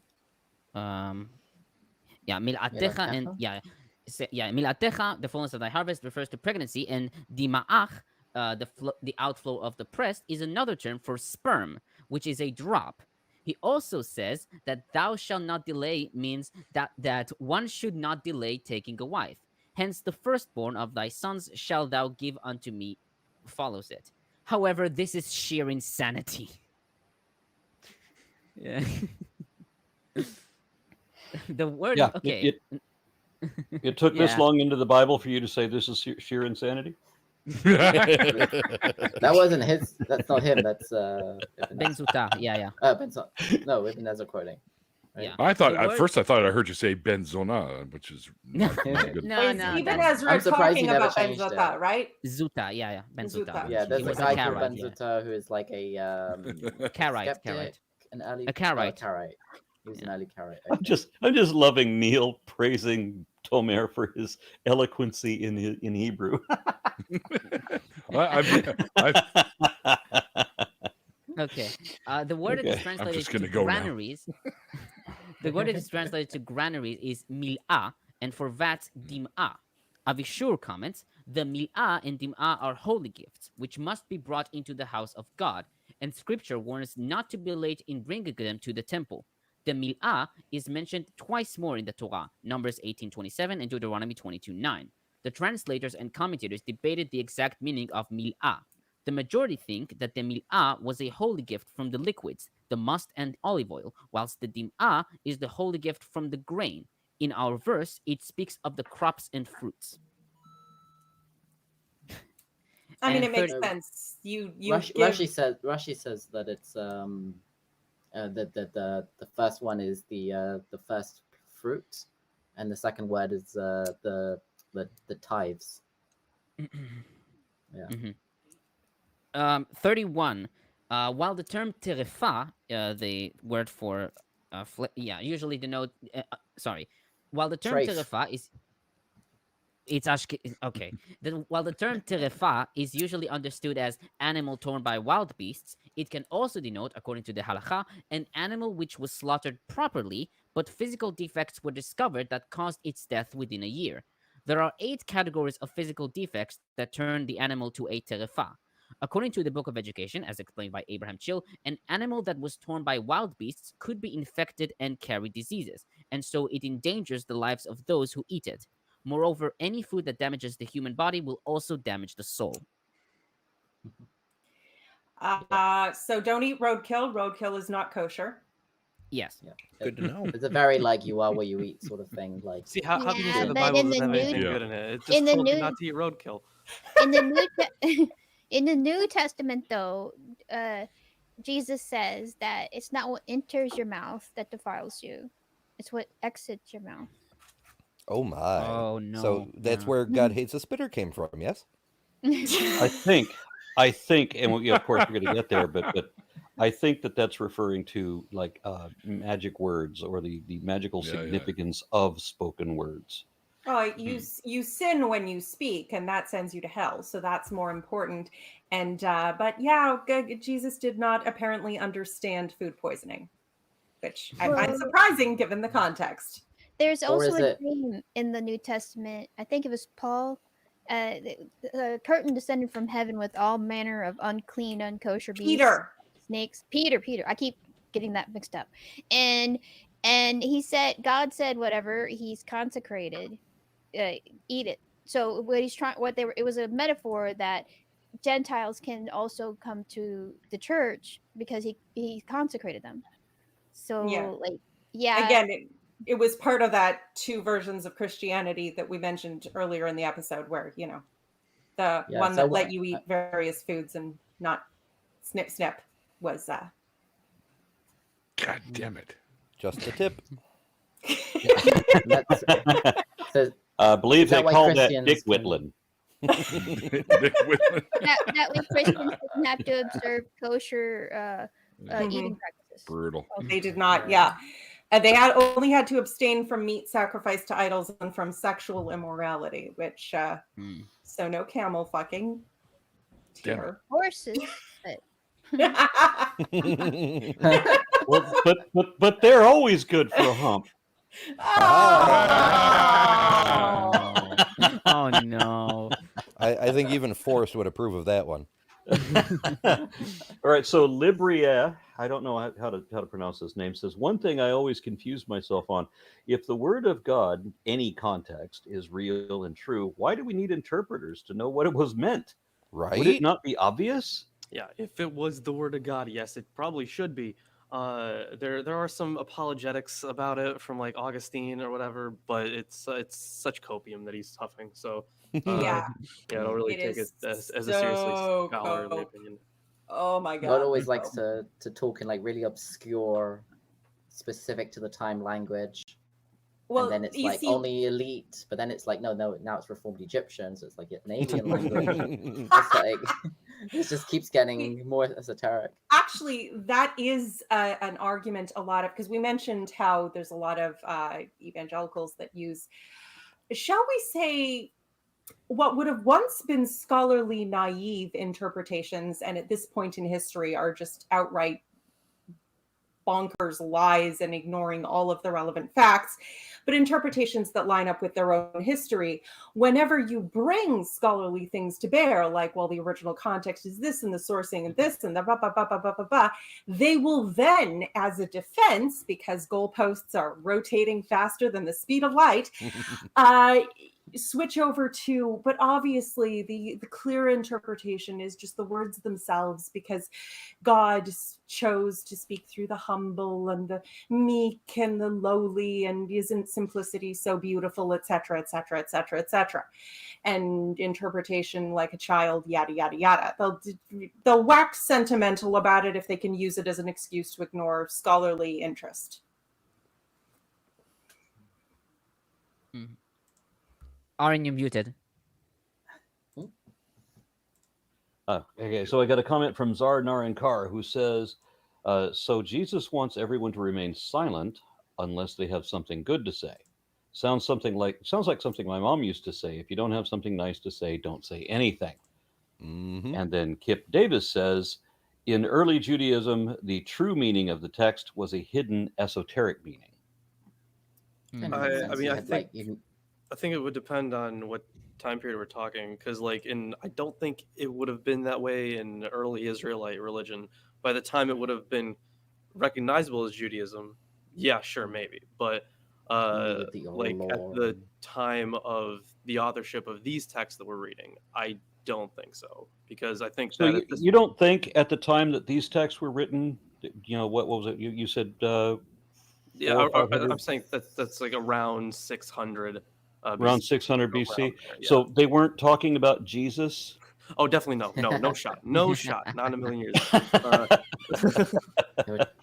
I would say it depends on how early we're talking. Some of these texts would have been written at 600-ish, but again, some of these might be older sources ish, and it's hard to tell. So yeah, some of these might have been in a henotheistic environment. Some of these would have been written in a polytheistic environment, trying to keep henotheistic sects who absolutely refuse to worship any god but their particular god, not disbelieving in the other gods, but just being fanatical and fashy about it, trying to keep them pacified while also not imposing that on everyone else. So around and around and around it goes. I was wondering, do we have any time to extend to read Exodus 23? Yes, and we can get out of the Book of the Covenant? Well, let me see. How many verses we got in this? 31. Can we extend the time? I can go a little bit longer if you guys want to. Yeah, I mean, I don't mind. All right. My commentary is like 3 pages, and that's really low. Yep, it is. All right. We do not spread false reports. Wait. I want to say something. It's okay. What is that? There was this one, like, we mentioned like a sorceress and stuff. I thought it'd be interesting to bring up like a story of what people thought about witches in the time. And I thought it was quite funny, but it's very short, so I'll quickly read it. Okay. So in the Talmud, it brings down the story which is supposed to have happened like hundreds of years earlier. There was a man, and he went to an inn, and he said to the innkeeper, "Give me water to drink." They brought him flour mixed with water. He saw that the lips of the innkeeper woman were moving, and he cast a bit of the drink to the ground, and it turned into scorpions. And he understood that the innkeepers performed sorcery on his drink. The man said to them, "I drank from yours. I've had some to drink. You too drink from mine." So he offered the cup back to them. And he gave it to her to drink, and she turned into a donkey. And he rode upon her and went to the marketplace. Her friend came and released the spell upon her, and people saw the man riding on a woman in the marketplace. That's very good. Wow. I'm going to read a couple of comments here. Kip Davis says early Judaism is post-exilic. And then Libria, who gave me the pronunciation in the chat, said, but clearly, if the goalposts are rotating faster than light, then it is a scientific miracle. No? Okay. Then Zarnarankara says, Lorence obviously didn't read the Book of Mormon because they make it obvious that everyone in Jewish history was talking about Jesus. And I mean everyone. All right. Yes, my mistake. Sorry. Okay. And then Ember had to bail out for a moment. So, okay. Bye, Ember. Oh, I'm still here for the moment. I was just whoop, I had to move my camera to get to my keyboard. Computer reveal. I was just letting you guys know that I have to scoot a little bit after the hour. I'm having the 1K party over on my channel, and I'd hate to disappoint anybody who actually shows up. No worries, no worries. I'm gonna start to read this one. Are we ready? Yeah. Okay. Do not spread false reports. Do not help a guilty person by being a malicious witness. Do not follow the crowd in doing wrong. When you give testimony in a lawsuit, do not pervert justice by siding with the crowd, and do not show favoritism to a poor person in a lawsuit. Do not show favoritism to a poor person in a lawsuit. Wow. Okay, we'll comment later. If you come across your enemy's ox or donkey wandering off, be sure to return it. Don't fuck it first. We have laws against that. If you see the donkey of someone who hates you fallen down on its load, do not leave it there. Be sure to help them with it. Do not deny justice to your people, justice to your poor people in their lawsuits. Have nothing to do with a false charge, and do not put an innocent or honest person to death, for I will not acquit the guilty. Again. Godzilla? It's my phone. It's my ringtone. Nice. Awesome. Okay, so where was I? Something about to get. Oh yes. Do not accept a bribe, for a bribe blinds those who see and twists the words of the innocent. Do not oppress a foreigner. You yourselves know how it feels to be foreigners, because you were foreigners in Egypt. And I am an old god who likes to repeat himself a lot. Did I ever tell you about? Now, if we want to go into Sabbath laws, we ready for that? Yes. Okay. For 6 years, you are to sow your fields and harvest the crops, but during the 7th year, let the land lie unplowed and unused. Then the poor among your people may get food from it, and the wild animals may eat what is left. Do the same with your vineyard and with your olive grove. 6 days do your work, but on the 7th day do not work, so that your ox and your donkey may rest, so that the slave born in your household and the foreigner living among you may be refreshed. Be careful to do everything I have said to you. Do not invoke the names of other gods. Do not let them be heard on your lips. Okay. I actually started my commentary on verse 8 because in verse 1 to 7, I didn't really have a lot to say on this because from what I've collected, We've already here, covered basically- this. He's just repeating everything it's already said, right? Yeah, no, but the essential thing is that you should not judge a person by. Sorry, it basically talks about fair trial. You shouldn't be like, where was this translation? You shall not show deference to a poor man in his dispute, meaning you, whether he is poor or rich, you don't, you don't show You judge deference fairly. to. Yeah, you judge fairly, not based on his wealth or stuff like that. Yeah, it says. Did I not read it right? It said, "Do not take the poor person's side, or don't even lean No, the no, poor it says person's way." Well, in the JPS it reads, "Nor shall you show deference to a poor man in his dispute." Yeah, don't show favoritism because you feel bad for them. Yeah, Yes. it says not to show favoritism in my version to the poor man, but then also says not to deny them justice. So the idea being, take care to treat the poor fairly, but don't be unjust in doing that either. Yeah.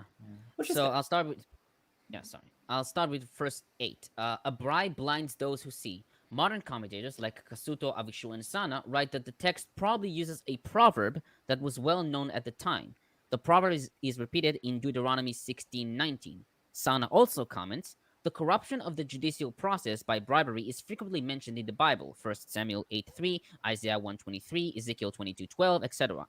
It is emphasized that God shows no favor and takes no bribe, according to Deuteronomy 10:17, and the one who takes bribes is included in the list of those who are under a divine curse, Deuteronomy 27:25. Rabbinic bribery legislation extended the crime to include verbal bribery, even a perfunctory courtesy proffered by a litigant to a judge immediately disqualifies the latter, according to the Talmud Ketuvot 105b. A judge who accepts a bribe in violation of the biblical prohibition is subject to the penalty of flogging. And verse 9. This verse is similar to 22:20, which is aimed at the individual. Here it is directed to the judge. Luzzato writes that while verse 8 talks about perversion of justice from familiarity between a judge, verse 9 talks about perversion because of estrangement. I wanted to point out here on 9 that when we had this problem on the Texas border with kids in cages because Mexico, Texas crap. And anyways, I went to protest that they were locking children up in cages, and I put this verse or one or the other one about don't oppress a stranger. And so a Christian was like, they have all these excuses why they can treat foreigners badly without hospitality. They go, well, they're criminals. Their parents shouldn't have brought them there. Anything to dehumanize the other. Yeah. Yeah, because a child is a criminal when their parents bring them over the border. Verse 10 to 11. According to the Talmud, Sanhedrin 39a, this commandment was given so that the Jews will know that the land is for God. Ibn Ezra and the Maimonides write that the 7-year cycle is parallel to the 7 days of creation. Maimonides gives a rational explanation. The land will increase its produce and improve when it remains fallow for some time. My uncle is a farmer, and they will rest crops every few years, but of course they just cycle. One field is on rest, and when they had cattle, they would let the cattle roam that field, fertilize it up and eat whatever grows naturally, and then move on to the next field and kind of put it on a rotation. So the principle of resting the field is a sound one. Not really sure why everyone has to do all the fields at once, but also again, here this possibly earlier source has the Sabbath as a day of rest because everybody needs a break, which is great, and less about because I am so great and you should kiss my ass. Yeah, it doesn't mention creation, does it? Nope. 13. Yeah. 13. Sana comments, the prohibition on mentioning the names of pagan gods, although seemingly intrusive, is actually quite relevant since the rest of the section deals with the celebrations of the seasonal cycle, which in the pagan world were invariably accompanied by magical rites aimed at propitiating divine powers and enlisting their aid in the regeneration of the soil, the ripening of the crops, and the fecundity of the herds and flocks. Such cults must have been very attractive to the Israelites, hence the need to commence this section by outlawing the invocation of pagan gods. Note the emphatic festival for me in the next verse, meaning for me exclusively. This is further explicated in verse 17, the sovereign Lord. Yeah. Again, this makes sense about henotheists taking the everything belonging to all the other gods and making it just about their god. Yeah, I want to add a comment. Eric Wander says, for Tomer, Isaac, and Lawrence, the Sabbath laws here don't talk about death as the punishment, but later in chapter 31 and 34, they do. Why is that? Why not add that here as well? This isn't this is the covenant code. At that point, we're talking about a different set of laws, and generally, yeah. 34, I think, is the quote unquote ethical commandments, ethical 10 commandments. I don't remember. I remember. The 10 Commandments is in 34. That's the first time the Bible calls them the 10 Commandments. Again, I'm not very sure about this. I've read that verses. this doesn't refer, but again, when I'll get to that, I'll investigate it further. Yeah. Also, this is like saying you should rest. It's like a positive commandment, and over there it's saying you must not do any work. Blah blah blah. It doesn't say what that means. Well, here in the South, we say things that sound polite but are really rude, and that one of those things we might say is, "You should rest." Or bless your heart. Don't bless your heart. Yeah. I did want to mention that this practice of it's called Shemitah. Yeah. Of not planting anything in the 7th year is still practiced. Yes. And there is like there's like a movement of religious Jews to kind of get non-religious Jews in Israel to partake, and so they will like collect money from religious Jewish people to like support these farmers who don't want to do it. They'll be like, we'll pay you not to work the fields, so that the land is holy for this year, whatever. It's interesting. Just cycle your crops. Yeah, I don't Just think rest I don't already. think there is like studies or anything that show that like resting a field, all the fields in the country, and vineyards and groves for a whole year on the same year is beneficial. Yeah, I think also Abravanel criticizes Maimonides for this as well, if I remember correctly. Yeah. Fair enough. Okay, I think you can continue on. Okay. You can finish this chapter, actually. All right, will do.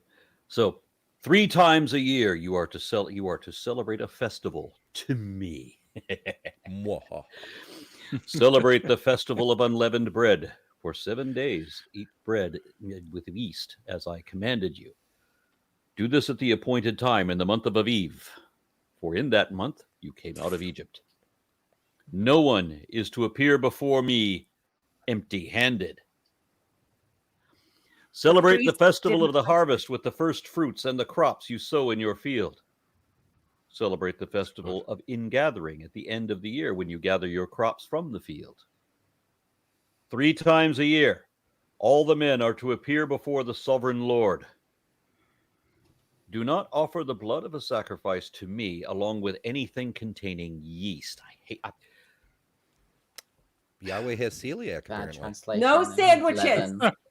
Leaven, not yeast. It's nothing to do with yeast. It's to do with No, Yeah, it's what's the gluten? Yeah, it has to be gluten free. I'm a gluten free god. gluten free god. The fat of my festival offerings must not be kept until morning because they get sticky and it's kind of dry and it's not good. Bring the best of the first fruits of your. Shut up, dog! Can you not tell them? Hey, no one cares. Quiet. He has opinions too. Bring the best of the first fruits of your soil to the house of the Lord your God, and leave them as a sacrifice to me, And whatever disappears, don't suspect the priests of eating it. It's me. It's not the priest. It's not like you're giving the best of your stuff to the priesthood and having them just take it. No. You're giving it to me. I mean, it's pretty clear that they're eating it. Nobody is to appear before God empty-handed, and the priests had nothing to do with writing this law. Absolutely not. Shut up. Do not cook a young goat in its mother's milk, because that's icky. Yeah, well, it's also really hard. There's a lot on this. Yeah. When you should finish this, and then we'll get it. Yeah, I know. That's going to be a long talk. Yeah. Yes. Okay. All right. So you really want me to finish from here? We don't want to comment on that? Okay. Keep going then. 3 years. All right. 3 years. See, I am sending an angel ahead of you to guard you along the way and bring you out of the place I have prepared. Pay attention to him and listen to what he says. Do not rebel against him. He will not forgive your rebellion, since my name is in him. If you listen carefully to what he says and do all that I say, I will be an enemy to your enemies, and I will oppose those who oppose you. My angel will go ahead of you and bring you into the land of the Amorites, the Hittites, the Perizzites, Canaanites, Hivites, Jebusites, and I will wipe them out. Do not bow down before the gods or worship. Do not bow down before their gods or worship them or follow their practices. You must demolish them and break their sacred stones to pieces. Worship the Lord your God, and his blessing will be on your food and water. I will take away sickness from among you, and none will miscarry or be barren in your land. I will give it full lifespan. I will send my terror ahead of you and throw into confusion every nation you encounter. And I will make all your enemies turn their backs and run. I will send a hornet ahead of you to drive out the Hivites, the Canaanites, Hittites out of your way. But I will not drive them out in a single year, because the land would become desolate and the wild animals too numerous for you. Little by little, I will drive them out for you until you have increased enough to take possession of the land. All 3 I million will of you. establish your borders from the Red Sea to the Mediterranean Sea, and from the desert to the Euphrates River. I will give you into your hands the people who live in the land, and you will drive them out before you. Do not make a covenant with them or with their gods.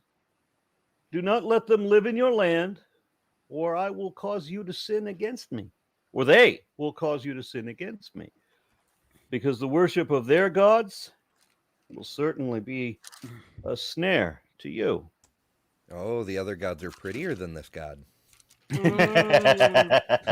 So I'm going to start my commentary on 19 because I don't really. I'm have glad a lot that to say somebody about recognized that was God being played by Christopher Walken. Thank you. Oh, I totally recognize that. I thought you were going for a Godfather kind of thing. Okay, I just wanted to say that I don't really have a lot to say about the 3 festivals because they are. I can only say that they are about Passover, Sukkot, and Shavuot. Yeah, but I don't think Passover. Is that word actually used? That's the Feast of Unleavened Bread. No. That's Passover. Well, yeah, No, yeah. it's not. Yeah, all the names are different. Yeah, So they're instead different of names, but Passover, they it says the festival of right. unleavened So we bread. have to instead remember of- that in early Israel, Passover and the Feast of Unleavened Bread were different things. Yeah, Right. but then they would were- and join then they were together. So combined here we later. can see that. Yeah. We have a comment from the scholar who was commenting earlier saying Kip that Davis, this was before Pesha. Yeah, it's Kip. Yeah, he right. Actually, this is a Yeah, quite Kip interesting Davis says the pronunciation. text was written before Pesach was included in the Pesach. celebration of Pesach. wait. Yeah. Yeah, Pesach. but wait, I don't know but why he it's, wrote Pesach. it he, Pesach. yeah, the but- sin it's a shin, but it's Pesach, right? Maybe it, Yeah, but yeah, it maybe should it be was Pesach. a yeah. Okay. Pesach and Matzot. I didn't get no Pesach. credit for That's reading what- these yeah. words with the extra squiggles and the S's. You did so good. Good job, Aaron. Try it. Good job. Then Zardnar Kar said, when they say smash the sacred stones, are they doing what some Muslims did and smash all the art? or are the Yes. stones used for worship of gods? It's usually Why not both? used for worship of gods. Yeah, Yes. that was actually a very common thing. What we will see being referred to as the high places in later texts will talk about the sacred stones on those. Yeah. Yeah. Okay, and then it would Kip be both. Yeah. Kip Davis adds Yeah. again, says Passover was eventually combined with the Feast of Unleavened Bread. Yeah. I would actually like to have a conversation, maybe privately, with Kip Davis, because I watched some of his videos. Oh yeah, sure. He's just a renowned scholar. Why don't you just get private audience with him? No, just like an email or something, because again, I'm just. Does he accept bribes of beer? And Okay. Man, I'm still waiting on Barton to get back to me. Okay, Lilith. Sorry. If this was an earlier text, right, evidenced by the older names for these 3 festivals and whatever, when it starts talking about when it says, "Behold, I'm sending an angel before you," is that like a whole new section? Was that like a later? Well, I don't know if it would be. I mean, I don't have it it's marked certainly as that a in different- my breakdown, but my breakdown is less detailed than current scholarship. Yeah, I'm not It's, entirely sure on this one. It's certainly, it's talking about a different thing now. At this point, it probably is actually. So there's a comment from Romer here on this section, and he includes a few things on this is his book on the Deuteronomistic history, but he does cite these verses, and then also the Moses' call in Exodus 3:8. So the story alone does not make Genesis a Deuteronomistic book. The situation is very different in the book of Exodus, where we find numerous Deuteronomistic texts and features, as for instance, the list of peoples in the story of Moses' call, Exodus 3:8, or the prescriptions of Exodus 23 through 33 for the separation from and expulsion of foreign peoples. These observations might indicate the possibility of a Deuteronomistic history running from Exodus 2, possibly, to the end of 2 Kings. Further research has to be done on this question. What seems quite clear nowadays is the fact that there is a major break between the books of Genesis and Exodus.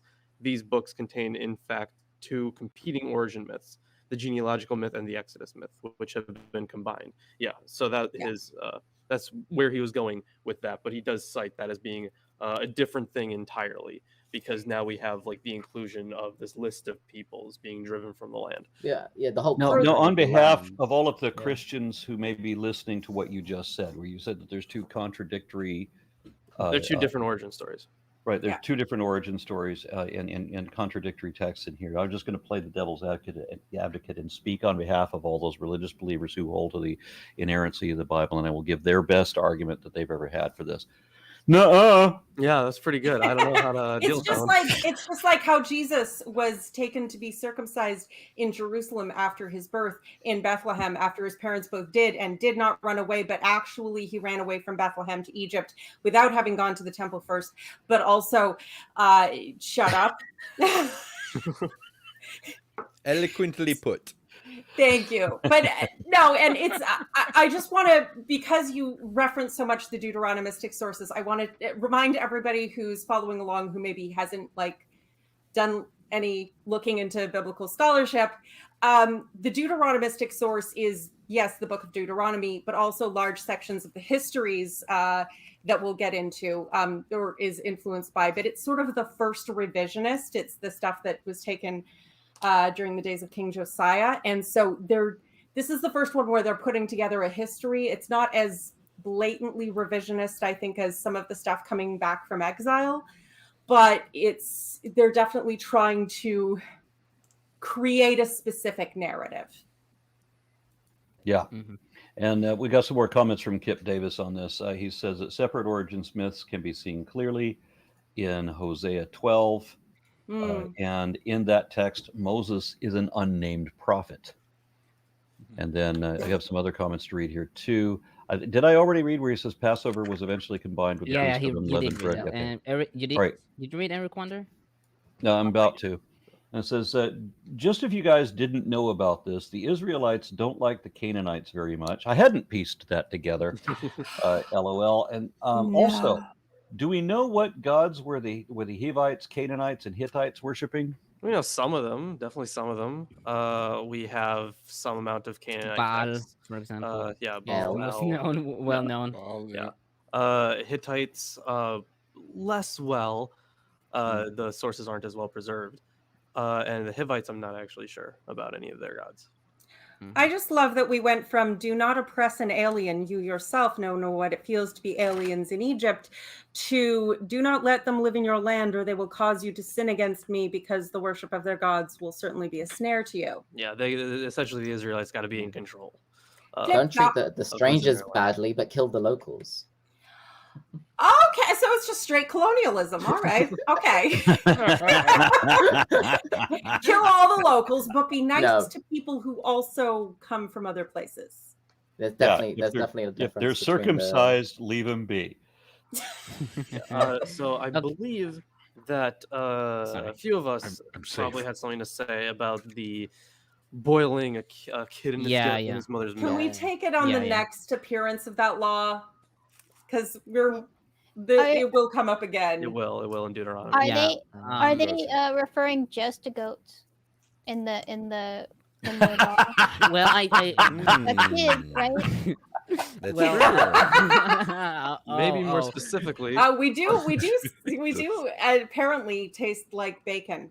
But I would just like to remind everybody now that we've come to boiling a young animal in its mother's milk, that when Abraham was serving the 3 visitors back in Genesis 18, 7 and 8, he ran to the herd, selected a choice tender calf, which would have still been weaning or just unweaned, and prepared it and brought curds and milk and the calf to the prophets of God, or possibly the angels of God, depending on your interpretation. So I don't think Abraham was a very good cook. Now, is it just boiling, or can you drink a glass of milk with the? So I think it might be interesting. I think it is interesting to actually go how far this goes. So the text says, "Don't boil a kid in its mother's milk," and you might think, okay, that means don't do something that's like so mean or whatever like that, or maybe it was an idle practice that they shouldn't do. But the traditional how this developed was it went, okay, it can't be any animal in its mother's milk, and then it became any animal in milk, and then it became you can't eat them together even if it's not cooked or boiled. Wow. And then it became you can't eat them near each other, so you have to have separate kitchens. You have to wait up to 6 hours until you have dairy, and separate if you have sets dairy, of dishes. Separate kitchens completely. Yes, but I like butter with my veal. No. For real. And I then don't know. became, and then a very at some point, fowl, chicken, and stuff was included. So you can have dairy with chicken either, or wow. It's interesting. Basically, no meat and milk. And then at some point, someone accidentally printed something that said milk and fish. And even though this was corrected afterwards, a lot of religious Jews do not have dairy and fish together. Oh my god! Right. Excuse me, smoked salmon on bagels with cream cheese is the most Jewish food, and that is unacceptable. Unacceptable. Fish do not have milk. No, I don't know if any of you guys have ever milked so there's a a very goat, small but minority you of don't extremists that won't have lox and cream cheese.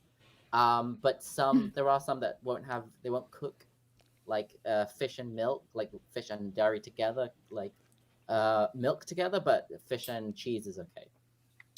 Yeah. Which reminds me, just for funny whatever, how I don't know where Ember was going with this, but maybe it's because I'm old and because I was raised by those kind of people, but I've milked goats.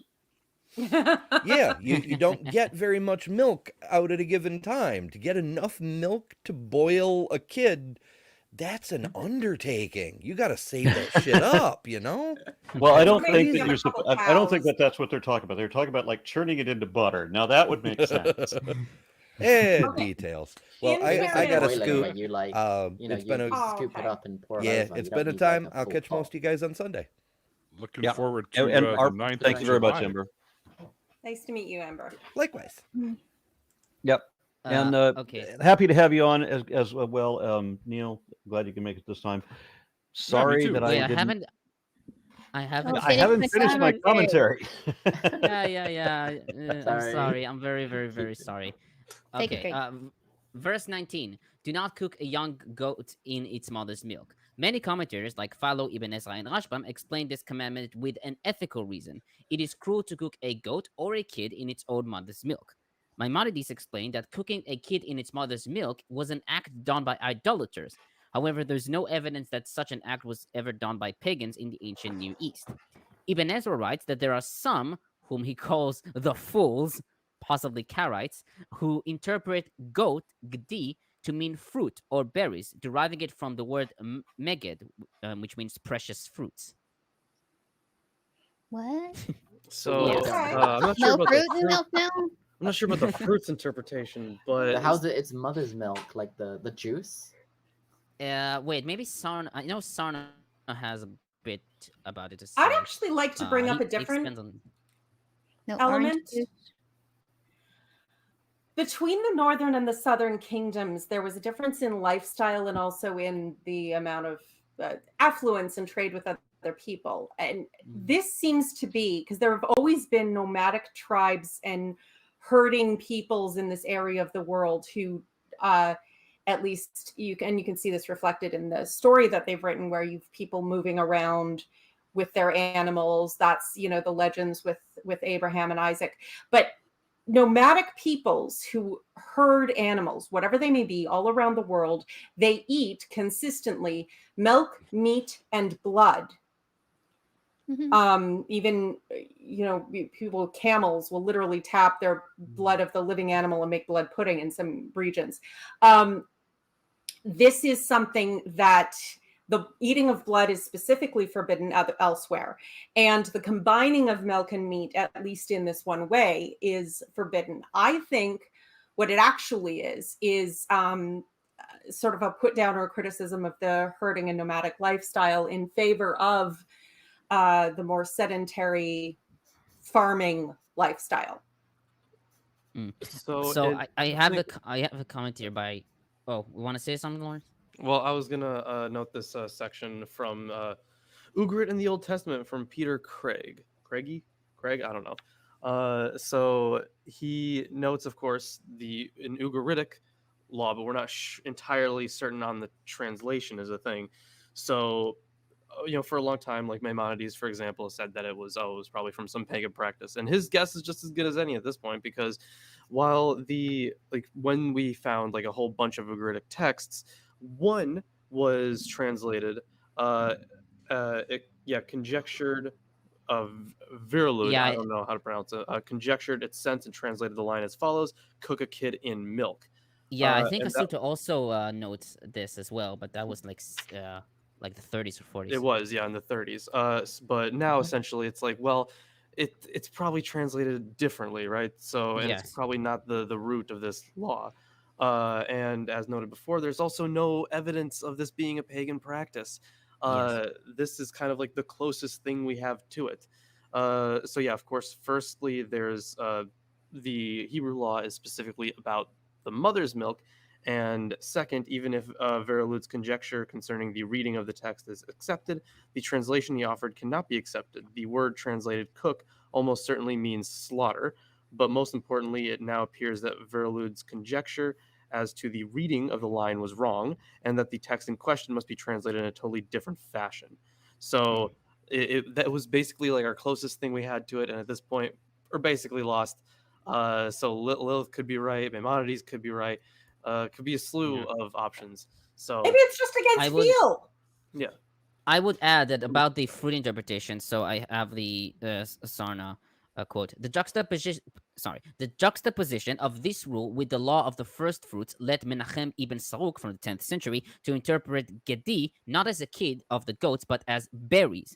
This eccentric explanation was taken up by Menachem ben Solomon, first half 12th century, who took mother's milk to be figurative for the juice of the bud that contains the berry. The entire passage conveyed to him a prescription of bringing the first fruits before they are ripe. We shall sell no wine before it's time. Yes. That's an old reference. Okay. No extra virgin olive oil for God. All right, Yeah. let's get through Verse 20. I am sending you an angel. In Hebrew, the angel is malach. Some commentators, like Rashbam, Ibn Ezra, and Nachmanides, wrote that this refers to the usual angel, as we know, while others, like Maimonides, Bechosho, and Gersonides, interpret it as referring to a human messenger, specifically a prophet. Modern commentators, like Kasuto, Avishon, and Chacham, wrote that the angel is another name for God's action. Kasuto, for example, writes, in Genesis 24:7, Abraham says to his servant, the Lord, the God of heaven, he will send his angel before you. But in the continuation of the narrative, there is not the slightest reference to an actual angel accompanying the servant. It is only related that the Lord prospered his way. And the servant says in verse 27, as for me, the Lord has led me in the way. Compare also in verses 40, 48 to 56. It is clear from that passage, therefore, that the angel stands only for the guidance and help of the Lord. Similarly, it is stated in Numbers 20:16, and send an angel and brought us forth out of Egypt. But in Exodus 14:19, the Bible designates the pillar of cloud as the angel of God. Hence, the words under discussion here mean only, I will guide you and prosper you. In the continuation of the passage, at the end of verse 22, and also further on, it is clear that the reference is to the actions of God himself. Well, I mean, we have talked about before about the way that angels are seen in the biblical worldview, how they're essentially just extensions of God. Mm-hmm. And the thing is, this really seems like the exact type of what's the word I'm looking for? Revelatory medium. What's the fucking word? I talked about it before, but like the way that they appear. Yeah, it's a very Jewish concept of God, as the angel is just the power of God manifesting in the world. It's not the Christian, the metrosexual people floating around doing things with wings. You know, the 22 says, but if you should obey his voice and do all that I speak, so it's differentiating his from I, then I will be an enemy unto thine enemies, an adversary unto thine adversaries. So do what he says, so it doesn't seem like it's him, Well, but it is also kind of him because it says I will be an enemy to your enemies and a foe. It's strange. He says him, but also me. It's yes. Yeah, so this man, I can't believe I forget what the fucking word is. But when we were talking about the theophany, right? Okay, it's theophoric. Yeah, this is the exact type of theophany we had initially when we were receiving the commandments. So yeah, it's the same kind of thing. This is just how they manifest. I saw a comment that says, "Can I boil an egg in its mother's chicken?"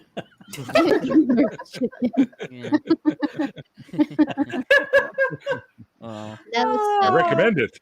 Turkey. Okay. 28. Hornet. In Hebrew, tzir'ah.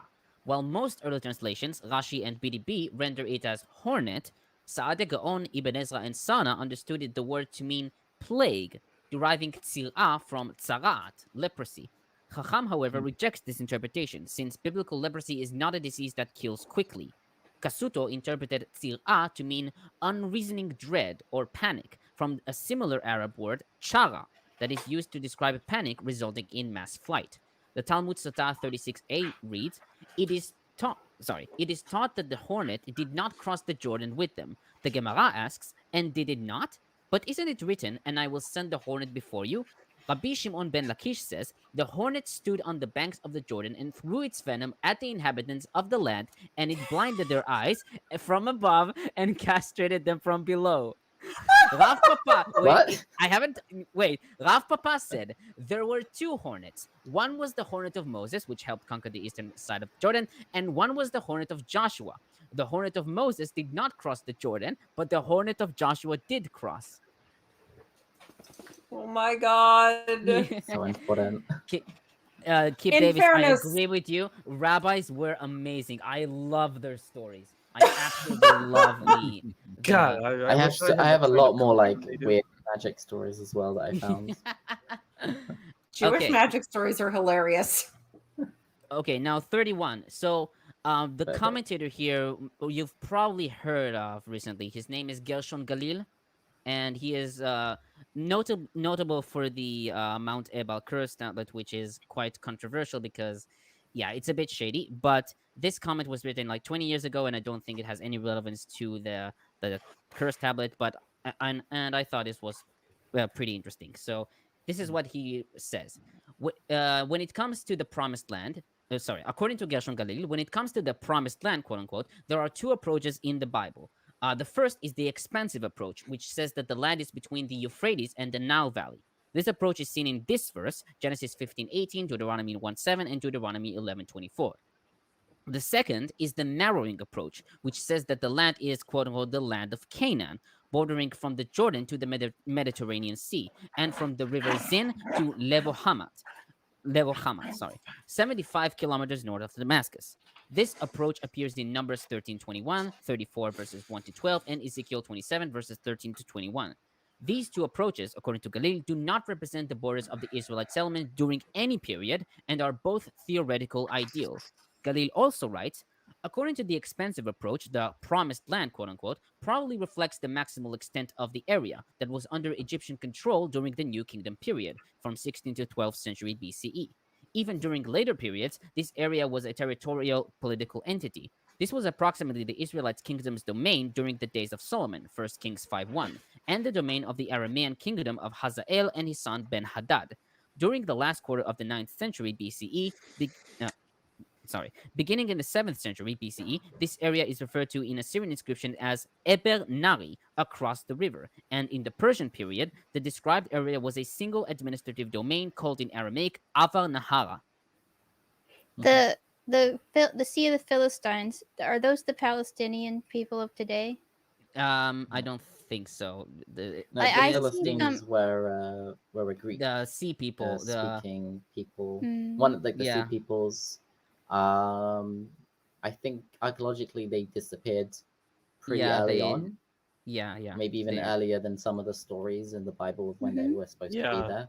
Yeah, the fall of the Sea Peoples was around the same time as the collapse of the Bronze Age, and a lot of people think that they were essentially the cause of the collapse. I think they were a symptom of an already collapsing society. People don't do that kind of stuff in mass if there's not something wrong already. So I think it was more of a symptom. They didn't help, certainly, but I think it was already, going downhill before the Sea Peoples got there. Yeah, the Philistines is kind of like the Greek version of the name, and then it would have been one group of them. There was that's Paleshet in Hebrew. So Paleshet in Hebrew, and then Philistines is like the Greek name for it.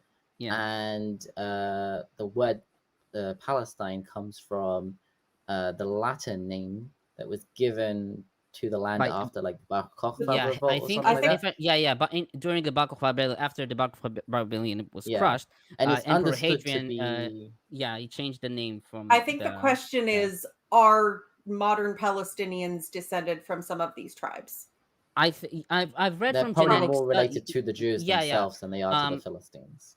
I've recently read about genetic studies when it comes to Jews and Middle Eastern. So there is Jews are connected to a Middle Eastern like origin around the Canaanite, similar to like Lebanon's Samaritans and Palestinians as well. So I do think that they have origins surrounding in Canaanite area.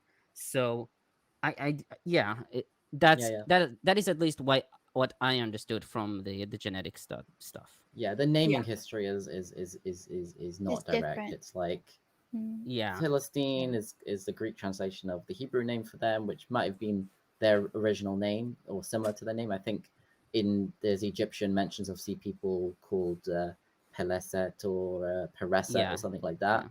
And so it might have been their real name, but then the Hebrews gave them a name that meant like invader in their language. And then Philistines is the Greek translation of that. And then Palestina would have been the Roman version of Philistine as well. Although there is like an idea that says that Palestine comes from the Greek word Palastius, which means wrestler. and would have been like a direct Greek translation of Israel. But I don't think that's like that's probably like a really like weird idea. Yeah. Like there is a similarity in the sounding of the words, but it doesn't really make sense as far as I understand.